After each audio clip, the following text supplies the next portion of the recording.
ভাইরা আমার, প্রথম কথা হলো আল্লাহ রাব্বুল আলামিন আমাদেরকে নামাজের নির্দেশ যেরকম করেছেন, অশ্লীলতা, বেহায়াপনা, নির্লজ্জলতা থেকে বাঁচার নির্দেশও আল্লাহ তাআলা করেছেন। এ ভাই প্রশ্ন করেছেন সৎ সাহসের সাথে, আমরা অনেক লোক আছি নামাজ কালাম পড়ে সবই করে, কিন্তু ফেসবুকে, ইউটিউবে, মোবাইলে, গুগলে, নেটে, অফলাইনে, অনলাইনে নানান রকম হারাম এবং অশ্লীল দৃশ্যগুলো দেখি।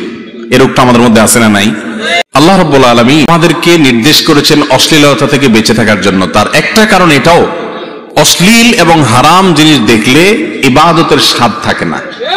আমরা অনেকে বলি নামাজে ইবাদতের স্বাদ পান না।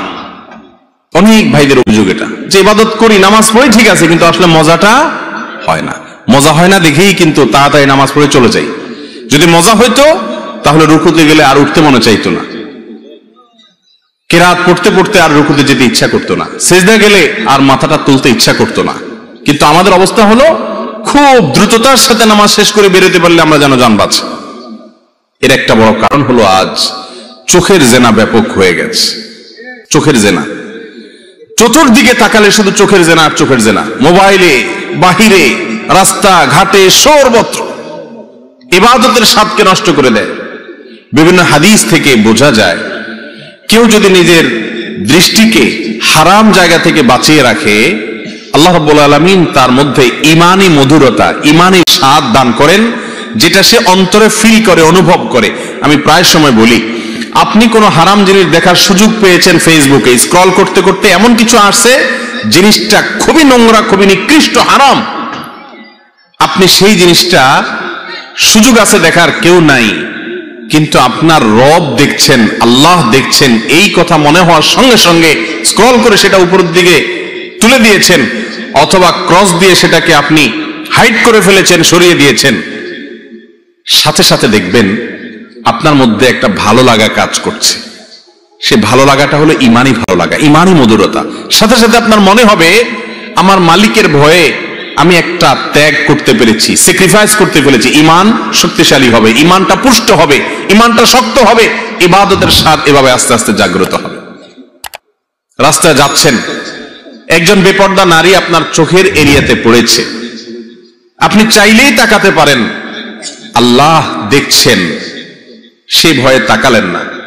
এসপি সাহেবের মেয়ে যাচ্ছে, অশ্লীল পোশাকে যাচ্ছে, কোন ডিসি সাহেবের মেয়ে যাচ্ছে, অশ্লীল পোশাকে যাচ্ছে, এমপি সাহেবের মেয়ে যাচ্ছে, অশ্লীল পোশাকে যাচ্ছে, বা কোনো যে কারো ক্ষমতাবান মানুষের মেয়ে যাচ্ছে, তার স্ত্রী যাচ্ছে, অশ্লীল পোশাকে যাচ্ছে, আপনি ওই মেয়ের দিকে তাকিয়ে বাজে দৃষ্টি দেওয়ার সাহস করবেন না যদি ওই সাহেব আপনার আশেপাশেই থাকে।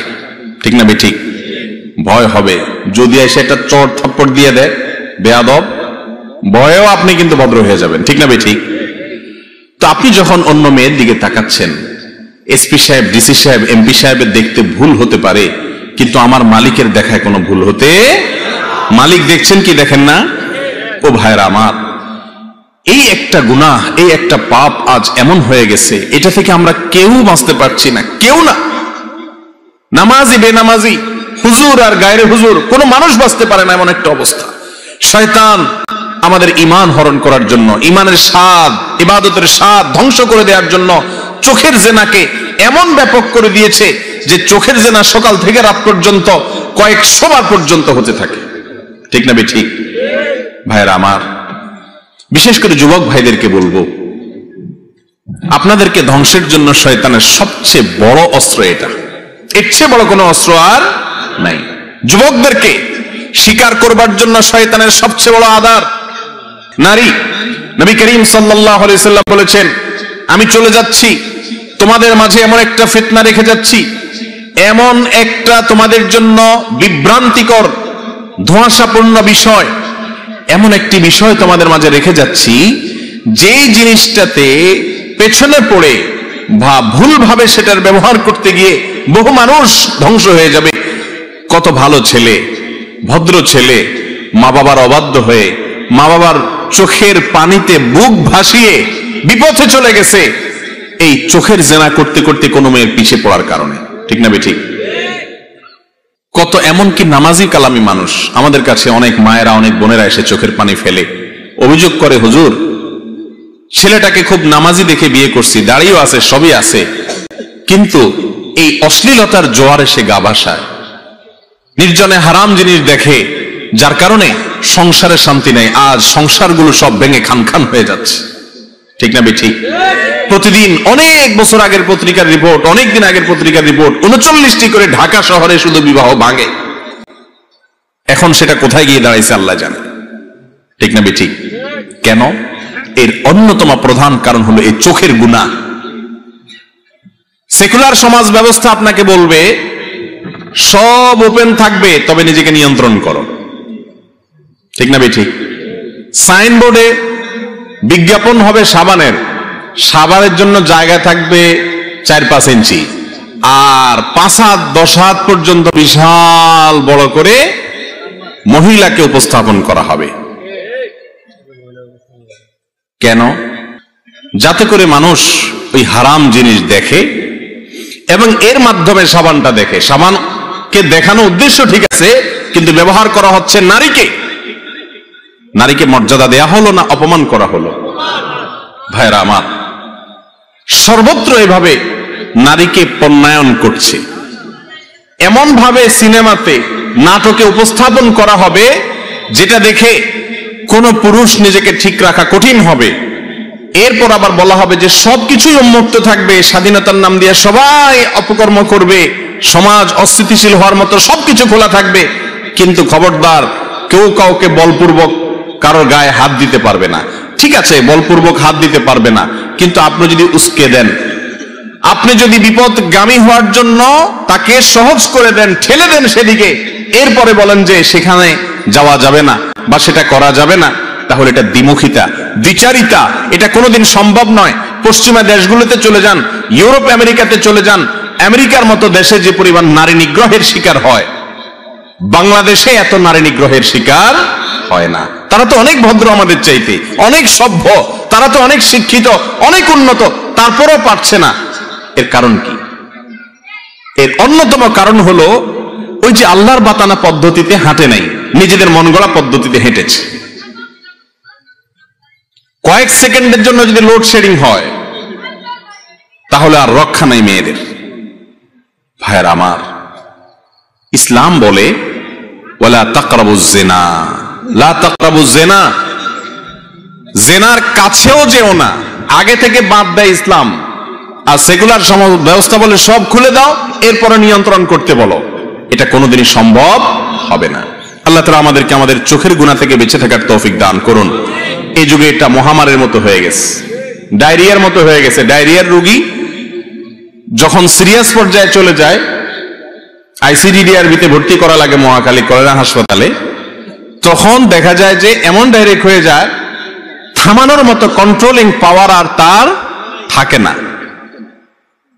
চোখের জিনা আজকে এরকম হয়ে গেছে, ফেল করে তাকায় থাকে, জানে গুনাহ, আবার নামাজও পড়ে হয়তো, কিন্তু নিজেকে বাঁচাতে পারে না, কারণ চতুর্পাশে এই ফিতনা দিয়ে শয়তান সাজিয়ে ফেলেছে। আমাদের মা বোনদেরকে ইসলাম এত মর্যাদা দিয়েছে, এত সম্মান দিয়েছে, মুসলিম নারীকে দেখে বাজে চিন্তা করবে কোন পুরুষ, কোন যুবক, এই সুযোগ ইসলাম রাখে নাই। এই জন্যই পর্দার বিধান দিয়েছে। এটাতে নারীর অধিকার নষ্ট হয় না, বরং নারীকে সম্মানিত করা হয়। আর যদি নারী পর্দার বাইরে থাকে, তাকে নিয়ে বাজে চিন্তা করার সুযোগ মানুষ পাবে, এটাতে নারীর অসম্মান হবে, নারীর অপমান হবে। যারা নারীকে বেপর্দার কথা বলে, তারা তাদের স্ত্রীকে নিয়ে, তাদের মাকে নিয়ে, তাদের বোনকে নিয়ে, তাদের মেয়েকে নিয়ে অন্যরা মনে মনে বাজে চিন্তা করুক, মনে মনে তাদের পরিবারের মেয়েদের সাথে জেনা করুক, এটা তারা কিন্তু কেউ চায়, কোনোদিনই চায় না।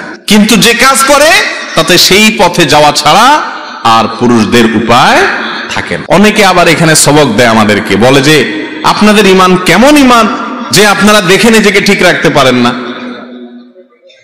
ওনার ঈমান অনেক মজবুত, উনি পারে।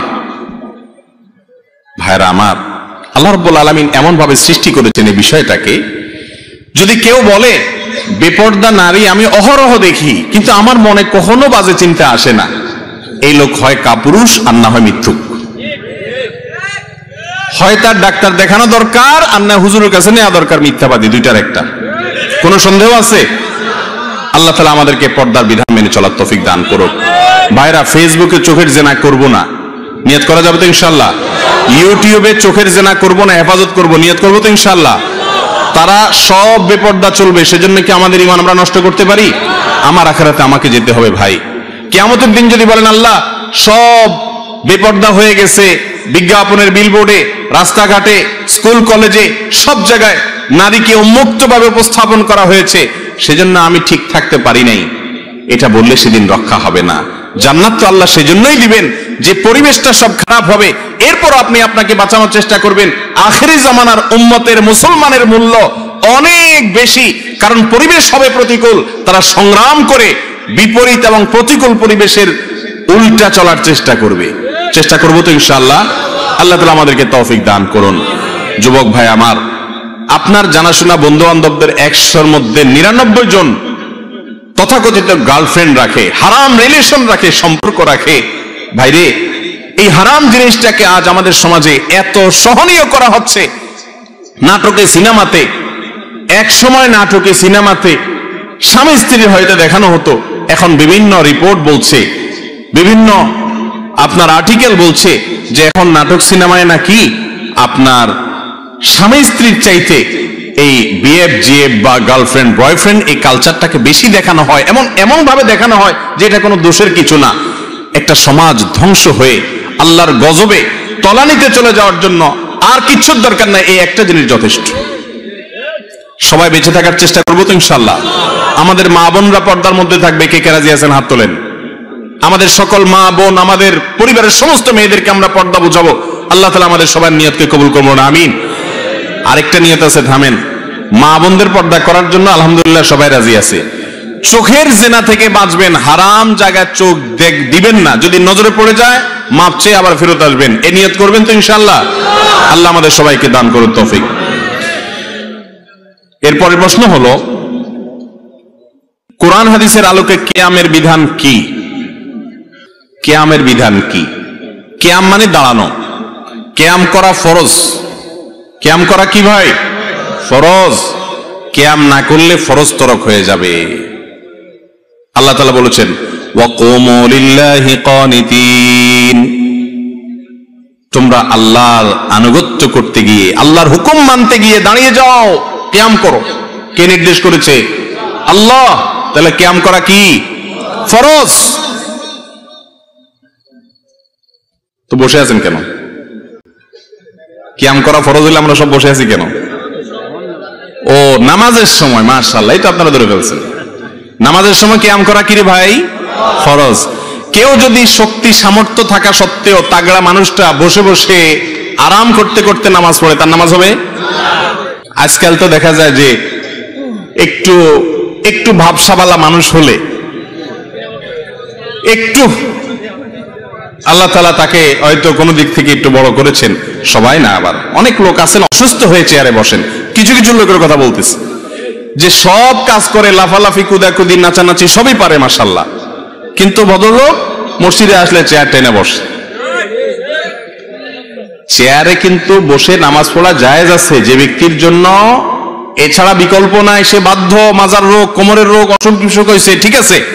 কিন্তু অনেকে আছে যে অহেতুক একটু সামান্য শরীরটা মেজমেজ করতেছে, আজকে শরীরটা ভালো লাগতেছে না, বসে নামাজ শুরু করছে। তো এই কিয়াম না করলে নামাজ হবে? কিয়াম করা মানে দাঁড়ানো। আপনি জিজ্ঞেস করছেন কোরআন হাদিসের আলোকে কিয়ামের বিধান কি, আমি সরল উত্তর দিলাম, নামাজের মধ্যে যে দাঁড়ানো কিয়াম, সেটাও দাঁড়ানো। কিয়াম মানে কি করা? দাঁড়ানো। ওই দাঁড়ানোটা ফরজ। আর বাকি এমনি সময়ে আপনি কি ওয়াজ বসে শুনবেন না দাঁড়ায় শুনবেন, এটা আপনার ব্যাপার। শরীয়ত এখানে কোনো বাধ্যবাধকতা করে নাই। আমি ওয়াজ বসে করতে পারি, আমার মনে চাইলে আমি দাঁড়ায় ডায়াসেও বলতে পারি, এক্ষেত্রে শরীয়ত কোনো নির্দেশ নিষেধ করে নাই।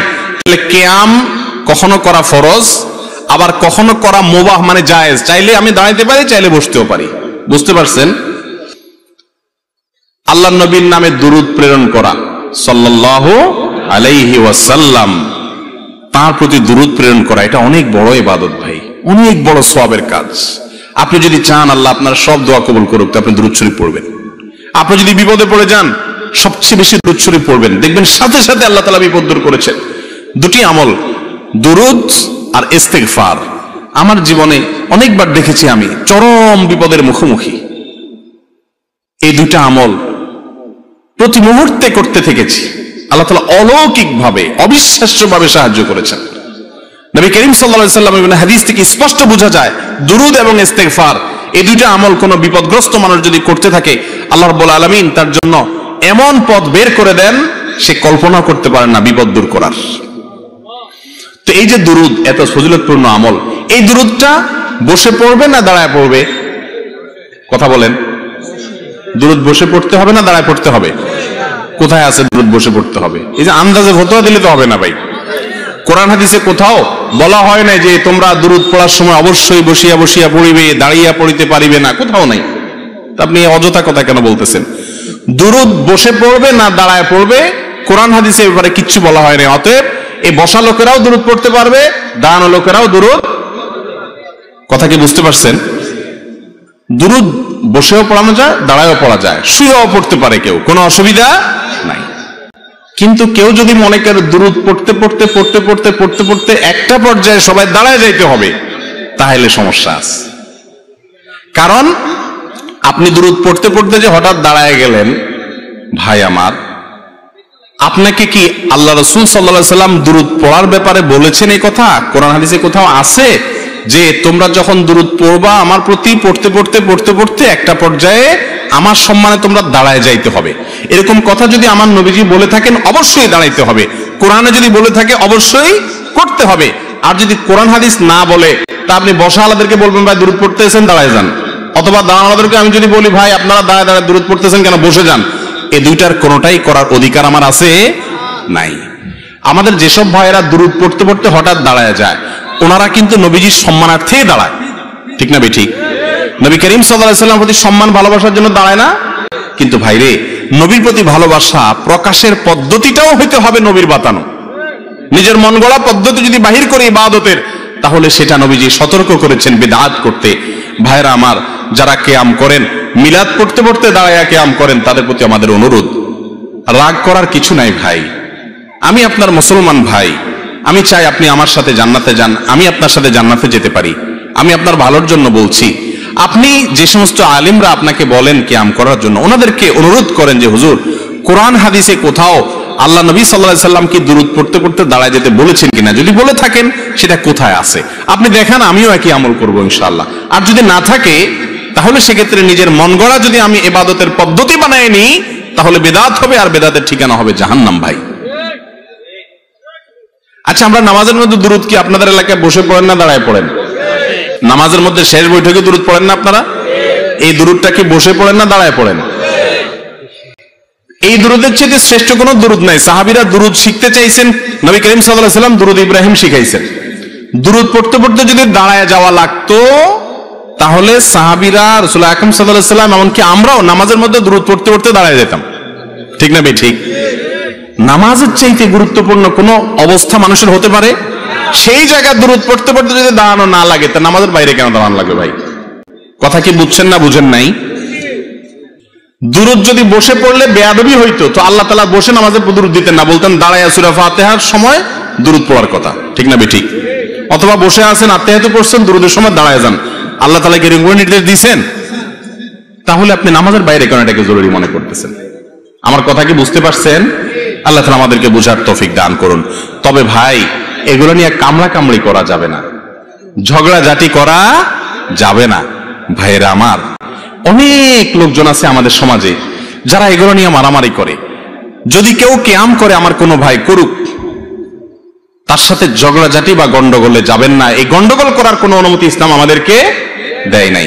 আপনি না করাটাকে মনে করতেছেন সুন্নাহ সম্মত, আপনি করবেন না, কিন্তু কোনো ভাইয়ের সাথে বেজালে যাবেন না। এলাকাতে আজ মুসলমানদেরকে শয়তান অনেক রকম বেজালের মধ্যে লাগাই দিছে। আমি মাসআলাটা চেষ্টা করছি কোরআন হাদিসের আলোকে আমার দৃষ্টিভঙ্গি তুলে ধরার। যদি আমারটা ভুল হয় তাহলে আরেকজন তারটা তুলে ধরবেন, মানুষ সঠিকটা গ্রহণ করবে। কেউ যদি কোনো আলেমের মাসআলা ফতোয়া শুনে আমল করে না, তিনি ভুলও করেন, তার বুঝে মনে হয়েছে এটা সঠিক, তারপরে দেখা গেছে ভুল, ইনশাআল্লাহ আল্লাহর কাছে মুক্তি পেয়ে যাবে, নাজাত হয়ে যাবে, তো আপনি ঝগড়া করে লাভ কি? বুঝতে পারছেন কথা? আল্লাহ তাআলা আমাদেরকে আমল করার তৌফিক দান করুন। এরপরে প্রশ্ন হলো, চরিত্র রক্ষার্থে মা বাবার অনুমতি ছাড়া বিবাহ করা জায়েজ হবে কি? এটা অনেক দীর্ঘ আলোচনা সাপেক্ষ বিষয় ভাই, বিশেষ করে যুবকদের জন্য এই প্রশ্নটা আজকাল অনেক বেশি। তো মা বাবাকে সম্মত করে করাতে পারলে সেটা নিরাপদ, কিন্তু প্রাপ্তবয়স্ক ছেলে যদি নিজে নিজে বিবাহ করেন মা বাবাকে না জানিয়ে, শরীয়তের মাসআলা অনুযায়ী বিবাহ হয়ে যাবে, মাসআলা অনুযায়ী বিবাহ হয়ে যাবে। কিন্তু মনে রাখবেন, বয়সের ভ্রম বলতে একটা জিনিস আছে, এটা যে না হয় খেয়াল রাখতে হবে। আল্লাহ তাআলা আমাদেরকে হারাম থেকে বেঁচে থাকার তৌফিক দান করুন। এরপরে প্রশ্ন হলো, অনেক আলেমই জনসাধারণের সামনে আকীদার মতো গুরুত্বপূর্ণ বিষয়ে ফতোয়া প্রদান করে থাকেন, অথচ তিনি মুফতি নন। আমার জানার বিষয় হচ্ছে ইসলামের ফতোয়ার গুরুত্ব কতটুকু? ভাইরা আমার, সাধারণ মানুষের সামনে ফতোয়া বা মাসআলা বা আকীদা ঈমান সংক্রান্ত বিষয় বলা যাবে না এমন কোনো কথা নাই, তাহলে কার সামনে বলবে আর? কিন্তু হাইপোথেটিক্যাল, উচ্চমার্গীয়, খুব বেশি ক্রিটিক্যাল বিষয় আসে যদি সাধারণ মানুষের কাছে তুলে ধরা হয়, যেটা হয়তো অনেকে বুঝতে পারবেন না, তাহলে সেটা কোনো আলেমের জন্য করা উচিত না। সহিহ মুসলিমের মুকাদ্দমে একটা হাদিস আছে, কাল্লিমিন নাস বিকদরি উকুলিহিম, মানুষ যতটুকু বুঝতে পারবে ততটুকু বলো। আমি একবার হিসনুল মুসলিম একটা দোয়ার বই আছে, জানেন আপনারা? গোটা পৃথিবীতে দোয়ার বইয়ের মধ্যে সমকালীন যুগের সবচেয়ে সমাদৃত বই এটা, হিসনুল মুসলিম। পকেট সাইজ আছে, বিভিন্ন সাইজের আছে, বাংলা অনুবাদ হয়েছে আলহামদুলিল্লাহ। এই বইটার যিনি লেখক ছিলেন, অনেক বড় মাপের একজন মুখলেস মুত্তাকি মানুষ ছিলেন, সৌদি আরবের, মারা গেছেন বেশ কয়েক বছর হয়েছে। ওনার সাথে বেশ কয়েক দফা ওনার সোহবতের সান্নিধ্যে থাকার সুযোগ হয়েছে আমার। সৌদি আরবের ওলামাদের মধ্যে এরকম মুখলেস, এরকম মুত্তাকি আলেম আমি খুব কম দেখেছি। অনেক ওলামাদের সাথে মেশার সুযোগ হয়েছে। কে কতটা মুখলেস আর মুত্তাকি আল্লাহ ভালো জানেন, বাকি আমার আকীদা, আমার বিশ্বাস, আমার ধারণা, যেটি অনেক উঁচু মাপের মুত্তাকি ছিলেন, অনেকগুলো কাজকর্ম দ্বারা জানলাম, বুঝলাম, অনুমান করলাম। তো আমি তাকে একবার প্রশ্ন করলাম, আমাদের অফিসে আসছিলেন সৌদি আরবে, বললাম যে শেখ, এই হাদিসটা আমি মানুষের সামনে বলার পর মানুষ সেটা ভুল বুঝছে এবং ব্যাপক প্রতিক্রিয়া আসতেছে যে হাদিস এটা কিভাবে হতে পারে, এখন এটার ব্যাখ্যা কি দিব? ব্যাখ্যা তো অনেক আছে, কোন ব্যাখ্যাটা আমি দেব বা আপনি কোনটাকে প্রেফার করবেন? তিনি আমাকে সাথে সাথে ধমক দিয়ে বললেন, যেটা তুমি যাদের সামনে বলছো তারা বুঝবে না, ভুল বুঝবে, তাদের সাথে তুমি কেন বলতে গেলা? এটা তো হাদিসে নিষেধ আছে যে মানুষ যে জিনিসটা বুঝবে না তাকে সেখানে সে কথাটা বলবা না। অতএব উলামায়ে কেরামের ভিতরে সেই মাত্রা জ্ঞানটা থাকতে হবে, সেই এতটুকু মানুষের বিবেচনা শক্তি, একজন আলেমের বিবেচনা শক্তি এতটুকু থাকতে হবে যে কোথায় কোনটা বলবো, কোথায় কোনটা বলবো না। বললাম আর ভেজাল লাগাই দিয়ে চলে গেলাম, এটা কিন্তু কোনো আলেমের দায়িত্ব হতে পারে না। আল্লাহ তাআলা আমাকে সহ সমস্ত যারা ইসলামের কথা বলেন, কোরআন হাদিসের কথা বলেন, তোলাবা ওলামা, আল্লাহ তাআলা সবাইকে, আমাদের এই সমাজ যেন শান্তশিষ্ট ভাবে চলে, অস্থিরতা না হয়, বিশৃঙ্খলা না হয়, ভুল বুঝাবুঝি তৈরি না হয়, এরকম ভাবে ইসলামের দাওয়াতের কাজ করার তৌফিক দান করুন। এরপরে প্রশ্ন হলো, দাড়ি পড়ে গেলে পড়া দাড়িগুলো কি করবেন? যদি দাড়ি ঝরে পড়ে যায় বা চুল ঝরে পড়ে যায়, যদি আপনার সুযোগ থাকে এগুলো একত্র করে এমন কোন জায়গায় ফেলা, ধরেন এমন একটা মাটিতে ফেললেন যেখানে কবরস্থান বা কিছু আছে, আস্তে আস্তে এটা মাটির সাথে মিশে যাবে, তাহলে সেটা উত্তম। এমন কোন জায়গায় ইচ্ছাকৃতভাবে মানুষের শরীরের কোনো অংশ, এই যে আমরা নখ কাটি, গোপ কাটি, এগুলো এমন কোন জায়গায় ফেলা উচিত না, অনুত্তম। যেখানে ফেললে অসম্মান হবে, ধরেন ময়লার মধ্যে ফেলে দিলেন, টয়লেটের প্যানের মধ্যে ফেলে দিলেন, ময়লার সাথে চলে গেল। এটা আল্লাহ তাআলা মানুষের শরীরকে সম্মানিত করেছেন, ওয়ালাকাদ কাররামনা বানি আদম, আল্লাহ আদম সন্তানকে সম্মানিত করেছেন। মানুষের শরীরের অপমানকর ভাবে ব্যবহার করা বা এটা অপমান হয়, এরকম কাজ করা উচিত না, অনুত্তম কাজ। কিন্তু যদি কেউ টয়লেটে ফেলে দেন, তাতে কোনো কবিরা গুনাহ হবে না, মহাপাপ হবে না, বড় কোনো অপরাধ হবে না। ব্যাপারটা কি বুঝতে পারছেন? জাস্ট উত্তম অনুত্তম, ভালো আর মন্দ, তরকারিতে লবণটা ঠিকঠাক মতো হলে ভালো, একটু এদিক সেদিক হলেও পেট ভরে যাবে, কোনো অসুবিধা হবে না বড় কোনো। ঠিক একইভাবে এই চুল বা দাড়ি যদি পড়ে যায়, যেখানে সেখানে ফেলে দিলেন, এতে বড় কোনো অসুবিধা নাই। কিন্তু একজন মুসলমান সবকিছু, তরকারিটা যেরকম চান যে সব ঠিকঠাক মতো হোক, মাশাআল্লাহ, আমলটাও ঠিকঠাক মতো হোক, এটা যদি চান, তাহলে এগুলোকে পড়ে গেলে এমন কোন জায়গায় ফেলেন, মাটিতে অথবা মাটির নিচে দিয়ে একটা চাকা দিয়ে চাপা দিয়ে দেন, এটা হলো উত্তম। কথা কি বুঝাতে পারছি? এরপরে প্রশ্ন হলো, ভাঙা আয়নায় মুখ দেখা এবং ভাঙা প্লেটে খাবার খেলে কি হয়? ভাঙা আয়নায় মুখ দেখলে আর ভাঙা প্লেটে খেলে কি হয়? উত্তর হলো, ভাঙা আয়নায় মুখ দেখলে দেখতে একটু অসুবিধা হয়, ভাঙা প্লেটে ভাত খেলে, কোনো কিছু খেলে ওই প্লেটের যেহেতু ভাঙা, এজন্য ওই খাঁজে ভাঁজে জীবাণু ময়লা লেগে থাকতে পারে, সেজন্য এটাতে খেতে অনেক সময় অরুচি হয়। উত্তর পাইছেন তো? কিন্তু যে উত্তর আশা করছেন সেটা হলো যে ভাঙা প্লেটে খাইলে অমঙ্গল হয়, ভাঙা আয়নায় দেখলে কি হয়? ক্ষতি হয়। এগুলা সব আমাদের বানানো মাসালা, এগুলো সব আমাদের ইসলামের নামে কত ভুয়া কথা যে আমাদের সমাজে আছে, এর মধ্যে এগুলো একটা। ভাই, যে বেচারার ভালো আয়না নাই, তার আয়নাটা ভেঙে গেছে, বেচারার আর টাকা নাই, আপনি ফতোয়া দিলেন কি ভাঙা আয়না মুখ দেখলে ক্ষতি হয়, তো বেচারা আর আয়না দেখতে পারলো না। এটা কোনো আয়না দোকানদারে মাসালাটা বাইর করছে কিনা আমার সন্দেহ, যে আয়না যাতে বেচা হয়। কারণ আয়না ভাঙলে আর দেরি করা যাবে না, এটা দিয়ে চোখ দেখা যাবে না, মুখ দেখা যাবে না, খবরদার আরেকটা কিনতে আসো, আল্লাহ জানে।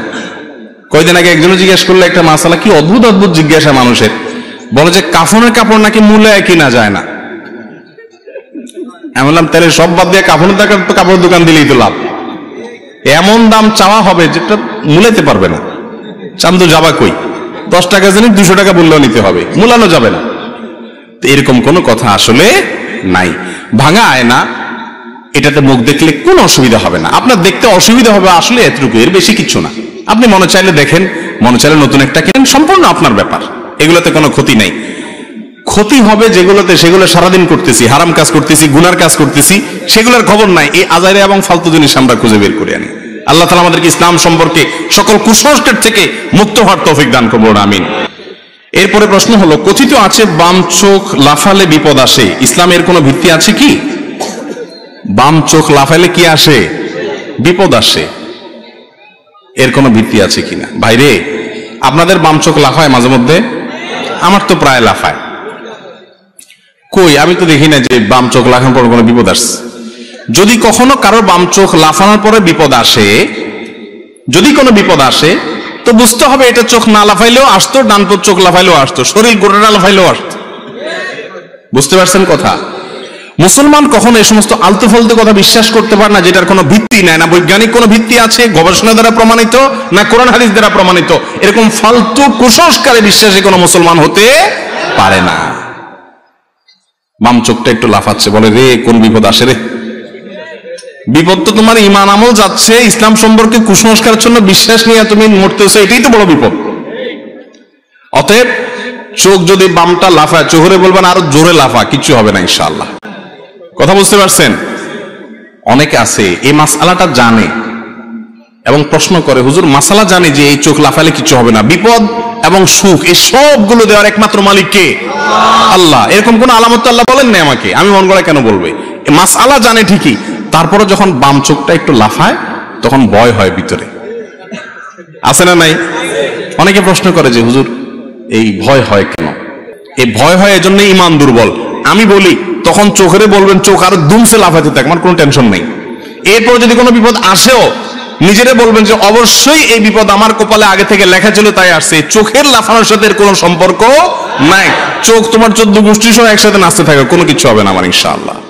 আল্লাহ তাআলা আমাদেরকে সমস্ত কুসংস্কার থেকে বেঁচে থাকার তৌফিক দান করুন। ঘরে কিংবা দোকানে পীর অথবা ফকিরের ছবি ঝুলিয়ে রাখলে বরকত বেশি হবে, এই ধারণা ঠিক আছে কিনা? ভাইরে, রাসূল করিম সাল্লাল্লাহু আলাইহি ওয়াসাল্লাম বলেছেন, লা তাদখুলুল মালাইকাতু বাইতান ফীহি কালবুন আও সূরাহ, বুখারীর হাদিস। ওই ঘরে রহমতের ফেরেশতা আল্লাহর রহমত নিয়ে আসবেই না যেখানে কুকুর থাকে অথবা ছবি টাঙানো থাকে। ভাইরে, আমরা মনে করি কুকুর কি দোষ করছে? কিছু দোষ করে না। কুকুরকে আপনি পাহারাদারির কাজের লালন পালন করতে পারেন, বাড়ি বা এলাকা পাহারাদারি করলো, তাকে খাবার দাবার দিলেন, সবই ঠিক আছে, কিন্তু আপনার ঘরে ঢোকাতে নিষেধ করেছেন রাসূল আকরাম সাল্লাল্লাহু আলাইহি ওয়াসাল্লাম শখের বসে। এই জন্য দেখবেন, আল্লাহ মাফ করুক, ইহুদি খ্রিস্টানরা এত পশু থাকতে দেখবেন কুকুর নিয়েই পড়ে থাকে। হাদিসে যেটা নিষেধ আছে, ইবলিস সেটা আরো বেশি করায় তাদেরকে দিয়া। আবু হুরায়রা রাদিয়াল্লাহু তাআলা আনহু বিড়াল পালতেন, জামার হাতার ভিতরে বিড়াল নিয়ে আসছেন, রাসূল বলেছেন ও আবু হুরায়রা বিড়ালের বাপ, নাম উঠে গেছে বিড়ালের বাপ। হাদিস তো জানেন আপনারা। এই বিড়াল পালার ব্যাপারে তেমন কোনো আগ্রহ পশ্চিমা দেশে মানুষের মধ্যে এতটা নাই যতটা আছে কুকুর পালার ব্যাপারে, ঠিক না ঠিক? ভাইরে, যেটা নবী করিম সাল্লাল্লাহু আলাইহি ওয়াসাল্লাম নিষেধ করছেন, দেখবেন সমস্ত পৃথিবীতে শয়তান সেটার প্রচলন বেশি দেওয়ার চেষ্টা করে। কারণ ইবলিস জানে যে এটা করলে মুসলমান অমুসলমান সবাই ধ্বংসের দিকে তাড়াতাড়ি যাবে। আপনি বলবেন কই ধ্বংস হয়েছে, মুসলমান দেশগুলো না গরিব, এরা তো অনেক সুখী।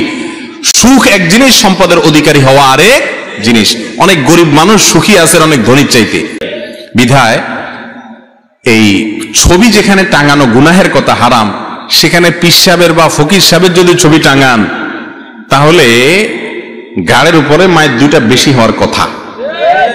কারণ বোঝা গেলে আপনার পীরও ভণ্ড, আপনিও ভণ্ড। কারণ আল্লাহ মাফ করো, কেউ বলতে পারেন পীর সাহেব তো বলে নাই। সাধারণত মানুষ যে পীর সাহেবের ছবি টাঙায়, সে পীর সাহেবদের এসব ব্যাপারে ছোটবোধ থাকে না, তাদের দরবারে এগুলো টাঙানো থাকে তাদের। এটাই বেশিরভাগ চিত্র। আমি সেজন্য বললাম ভাইরা আমার, এটা জায়েজ নাই। বরকত যা আসতো সেটাও এটার কারণে আসবে না, বরং ধ্বংস হবে। কেনা বেচা বেশি হলেই বরকত হয় না। কেনা বেচা বেশি হলে বরকত হয়?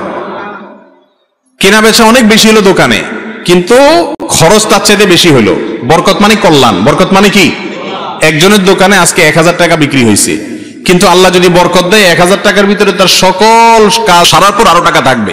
আরেকজনের 5000 বিক্রি হয়েছে, আল্লাহ এমন এক রোগ দিছে 2 মাস পরে 10,000 টাকা হেরো গিয়ে চলে গেছে।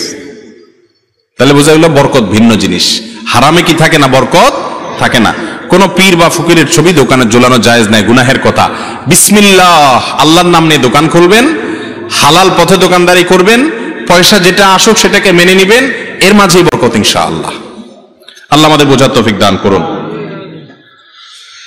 এরপরের প্রশ্ন হলো, স্বামী সকালবেলা চাকরিতে চলে যায়, ওই মহিলা অন্য পুরুষের সাথে ঘরের ভেতরে কোনো খারাপ কাজে লিপ্ত, অনেকবার রেকর্ড করা হয়েছে, এখন তার সাথে সংসার করা যাবে কিনা? 4-4টি বাচ্চা আছে, কি করা উচিত? আল্লাহ মাফ করুক, এটা আজ মহামারীর আকার ধারণ করেছে ভাইয়েরা আমার। এই যে পরকীয়া, মহিলার কথা বলছেন আপনি, পুরুষরা কি সব দুধের দোয়া? এ ভাই হয়তো নিজে এই পরিস্থিতির শিকার বা তিনি এই ঘটনা জানেন। এই স্ত্রীকে বাসায় এসে বলতেছেন যে তোমাকে আল্লাহ তাআলা এত সুন্দর করে তৈরি করেছেন, দুনিয়াতে তোমার চেয়ে সুন্দর আর কেউ নেই। আর এদিকে ফেসবুকে যাইয়া কোন একটা মেয়ের আইডি পাইছেন, তো ইটিস পিটিস তার সাথে নক করা শুরু করছেন। এরকগুলো আমাদের মধ্যে আছে না নাই ভাই? ভাইরা আমার, পরিবারগুলো ভেঙে খান খান হয়ে যাচ্ছে, সংসারে অশান্তি শুরু হয়েছে। পরকীয়া এটা জোয়ারের মতো বাড়ছে। এই সবগুলো হচ্ছে এই জন্য জেনার পরিবেশ চতুর্দিক থেকে বিস্তার করা হচ্ছে, পর্দার বিধানকে লঙ্ঘন করা হচ্ছে। এটাই হলো এর একমাত্র কারণ। মূল মাসআলার উত্তর হলো, কোন স্বামীর কারোর স্ত্রী যদি জেনায় লিপ্ত হয়, অথবা কোন স্ত্রীর স্বামী যদি জেনায় লিপ্ত হয়, শরীয়তের মাসআলা অনুযায়ী তাদের মধ্যে সম্পর্ক ভেঙে যায় না। কেউ জেনায় লিপ্ত হলে সে আল্লাহর কাছে অপরাধী হবে, তার পাপ হবে, তার গুনাহ হবে, তার শাস্তি হবে। এর কারণে বৈবাহিক সম্পর্ক কি হবে না? নষ্ট হবে না।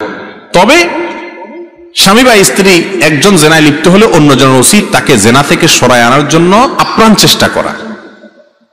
যদি তাতে কাজ না হয়, শাসন করা। তাতেও কাজ না হয়, মুরব্বীদের কাছে বিচার দিয়ে সমাধান চাওয়া। তাতেও যদি কাজ না হয়, তাহলে সেক্ষেত্রে তিনি চাইলে তার সাথে সম্পর্ক ছেদ করতে পারেন। একটা তালাক দিলেন, যদি তাদের সংশোধন হয় ভালো কথা, না হলে পরে আরেকটা তালাক দিলেন, তাতেও হয় না, ফাইনাল চূড়ান্ত তৃতীয় তালাক দিলেন, সম্পর্ক আর রাখলেন না, এই সুযোগ তার আছে।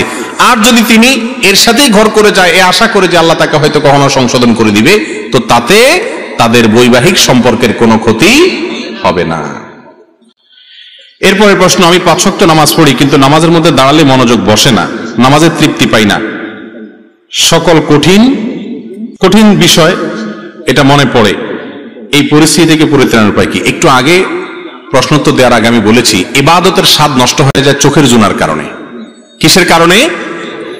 আমি আপনাদেরকে আল্লাহর উপরে ভরসা করে বলছি, যদি কেউ ইবাদতের স্বাদ পান না এই অভিযোগ করেন, আপনি টানা 10 দিন 20 দিন এই চোখ দিয়ে হারাম কোনো পর্নোর দিকে তাকাবেন না, কোনো মিউজিক কোনো গান শুনবেন না, মোবাইলেও না, মোবাইলের বাইরেও না, টেলিভিশনেও না, কোনো দিকেই না। রাস্তা চলবেন, নিজেকে নিয়ন্ত্রণ করবেন, নজর পড়ে গেছে সাথে সাথে নিজেকে শাসন করবেন, ভৎসনা করবেন, আল্লাহর কাছে মাপ চাইবেন, এরপরে আরো সাবধান হয়ে চলবেন। এইভাবে 10-15 দিন যদি চোখের জেনা থেকে আপনাকে বাঁচাতে পারেন নিজেকে, ইনশাআল্লাহ আপনি ইবাদতের স্বাদ পাবেন। আপনি রুকু করলে, সিজদা করলে আর উঠতে মনে চাবে না। ভাইরে, আজ আমাদের কাছে নামাজটা বোঝা হয়ে গেছে। আমরা নামাজটা পড়ি একটা বোঝা, পড়ে শেষ করতে পারলে বাঁচি। সাহাবায়ে কেরাম, এমনকি আমাদের প্রিয় নবী করিম সাল্লাল্লাহু আলাইহি সাল্লাম কিভাবে নামাজ পড়তেন জানেন? আম্মা জান আয়েশা বলেন, তিনি যখন রাতের জন্য নামাজ পড়তেন, লা তাসআল আন হুসনিহিন্না ওয়া তুলিহিন্না, নবীজির রাতের নামাজের কি সৌন্দর্য ছিল, আর বলো না। যখন তিনি দাঁড়িয়ে কিরাত পড়তে থাকতেন, এত লম্বা সময় পড়তেন, আমরা মনে করতাম হায়রে রুকুতে আর যাবেন না মনে হয়। রুকুতে যাওয়ার পর সুবহান রাব্বিয়াল আযীম, আল্লাহ পবিত্রতা বর্ণনা করছেন, মালিকের সামনে নিবেদন করছেন তাসবিহ।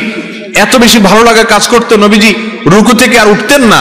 আমাদের আয়েশা বলেন, মনে হতো তিনি আর উঠবেন না, মাথা তুলবেন না। ভয় হতো যে হায়রে এত সময় ধরে তিনি রুকুতে আছেন, কষ্ট হয়ে যাচ্ছে, মাথাটা কেন তুলছেন না। এরপর যখন মাথা তুলতেন, এত সময় ধরে দাঁড়িয়ে আল্লাহর প্রশংসা করতেন, হামদান কাসীরান তাইয়িবান মুবারাকান ফি রব্বানা ওয়ালাকাল হামদ। এতবার এত সময় নিয়ে বলতেন, মনে হয় যে আর সিজদা যাবেন না। আবার সিজদা গেলে একই অবস্থা। সবচেয়ে মজার জায়গা সিজদা। আমার মালিককে আমি সিজদা করছি, এই সিজদার বিনিময়ে দুনিয়া এবং দুনিয়ার মধ্যে যা কিছু আছে সবকিছুর চাইতে উত্তম হবে, মালিকের সবচেয়ে নৈকট্য অর্জন হবে। আকরাবু মা ইয়াকুনুল আবদু মির রাব্বিহি ওয়া হুয়া সাজিদ, বান্দা আল্লাহর সবচেয়ে কাছে যেতে পারে যখন সে সিজদায় চলে যায়। প্রধানমন্ত্রীর খুব কাছে যেতে পারলে, প্রেসিডেন্টের খুব কাছে যেতে পারলে আমাদের গর্ব হয়। দুনিয়ার প্রধানমন্ত্রী, দুনিয়ার প্রেসিডেন্ট, দুনিয়ার রাজা, দুনিয়ার সমস্ত মানুষের মালিক যিনি, বাদশাহ যিনি, রব যিনি, সবাই যার গোলাম সৃষ্টি, সেই মালিকের সবচেয়ে কাছে যেতে পারে মানুষ যখন সিজদায় চলে যায়। আপনি যদি মনে করেন আমি সিজদায় আছি, আমার রবের সবচেয়ে কাছে আছি, একবারে সামনাসামনি রবকে পেয়ে আমি নিবেদন করছি সুবহান রাব্বিয়াল আলা, ও আমার মহান প্রভু মালিক, আপনি পবিত্র, আপনার পবিত্রতা আমি বর্ণনা করছি, ভালো লাগা কাজ করবে। নবীজি সাল্লাল্লাহু আলাইহি ওয়াসাল্লাম লম্বা সময় সিজদা করতেন, উঠতে চাইতেন না। আর আমাদের অবস্থা হলো নামাজ তাড়াতাড়ি করে শেষ করতে পারলে বাঁচি। নামাজের পরে যদি বৃষ্টি হয় তো মসজিদের দুয়ারে এসে সবাই এমন ভাবে একত্র হয়, মনে হয় জেলখানায় আছে, বাইরে হওয়ার জন্য সবাই পাগল হয়ে গেছে। ঠিক না ঠিক? ভাইরা আমার, এই ইবাদতের স্বাদ নষ্ট হয় যে কাজগুলোর মাধ্যমে। তার মধ্যে অন্যতম একটা কাজ হলো চোখের গুনাহ, যেটা আজ ব্যাপক হয়ে গেছে, এই জন্য ইবাদতের স্বাদ নাই। আল্লাহ আমাদেরকে চোখের জেনা থেকে বেঁচে থাকার তৌফিক দান করুন। আর এমনি গণহারে গুনাহের কারণেও ইবাদতের স্বাদ কমে যায়। ইবাদতের স্বাদ কমার তৃতীয় কারণ হলো হারাম খানা। আজকাল খাবারের মধ্যে এত ভেজাল, আল্লাহ মাফ করুক, ইমাম সাহেব বেচারা যে বেতনটা পায়, ওয়াজ করে হুজুর যে হাদিয়া পায়, ওই হাদিয়াও দেখা গেল যে যেসব মানুষ দিছে টিছে, সুদখোর, ঘুষখোর, টিনচোর, গমচোর, ডাকাত, রাহাজানি করেন না, আইল ঠেলা মানুষ, 2 নম্বরে ইনকাম করা মানুষ, চাঁদাবাজ, মাস্তান, এক একজনের ইনকামে এক এক ভেজাল। আবার কেউ আছে এগুলো কিছু করেন, আপনারা খুব হাসতেছেন মনে মনে, হুজুর সব বাঁশ দিয়ে ফেলতেছে। আপনি নিজেও যে বাঁশ খাওয়ার লোক, আপনি বোনের হক দেন নাই, ফুফুর হক দেন নাই বাপের সম্পত্তিতে, তাহলে আপনিও হারামখোর, আমিও হারামখোর হয়ে যাব যদি এই কাজ করি। ঠিক না ঠিক?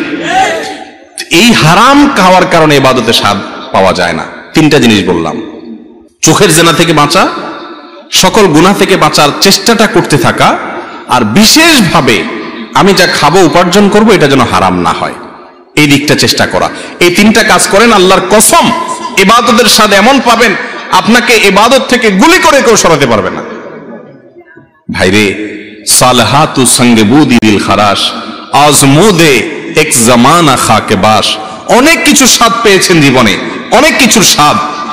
ভাই, ভালো খাবারের স্বাদ পেয়েছেন, জেনা হারাম রিলেশন সম্পর্কের মধ্যে স্বাদ পেয়েছেন, ফেসবুকে ইউটিউবে আজেবাজে জিনিস দেখে স্বাদ পেয়েছেন, হালাল হারাম বিভিন্ন ভাবে বিভিন্ন স্বাদ পেয়েছেন। আজমুদে এক জামানা খাকে বাস, একটু পরীক্ষা করে কিছু কালের জন্য মাটি হয়ে দেখেন, একটু কিছু কালের জন্য হারাম ত্যাগ করে দেখেন, ইবাদতের স্বাদ যদি একবার পান, দেখবেন যে এর চাইতে স্বাদের আর কিছু নেই।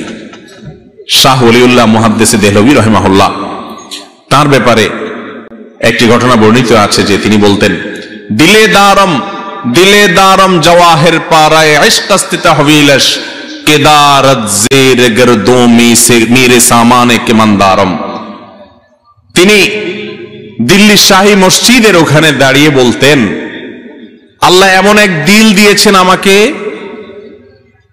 এই অন্তরের চতুর্পাশ দিয়ে বড় বড় রাজা বাদশাদের রাজত্ব এগুলো গুড়গুড় করে ঘুরতে থাকে, কিন্তু ভেতরে ঢোকার চান্স পায় না। এর মানে বুঝছেন? মনে করেন একজন আপনার বাড়ির পাশে 2 নম্বর টাকা দিয়ে আঙ্গুল ফুলে কলা গাছ হয়ে গেছে, আছে না? না এরকম আপনার বাপেও খোঁচায়, মায়েও খোঁচায়, আপনার নিজের কাছেও খারাপ লাগে যে আমি কি করলাম। হ্যাঁ, আরেকজন হারাম রিলেশন করে 2-4টা সম্পর্ক করে ফেলছে, আপনার কোনো হারাম রিলেশন না, আপনি মনে করতেছেন হারে আমি দুনিয়ার এই ভোগ উপভোগ থেকে নিজেকে দূরে সরিয়ে রাখলাম।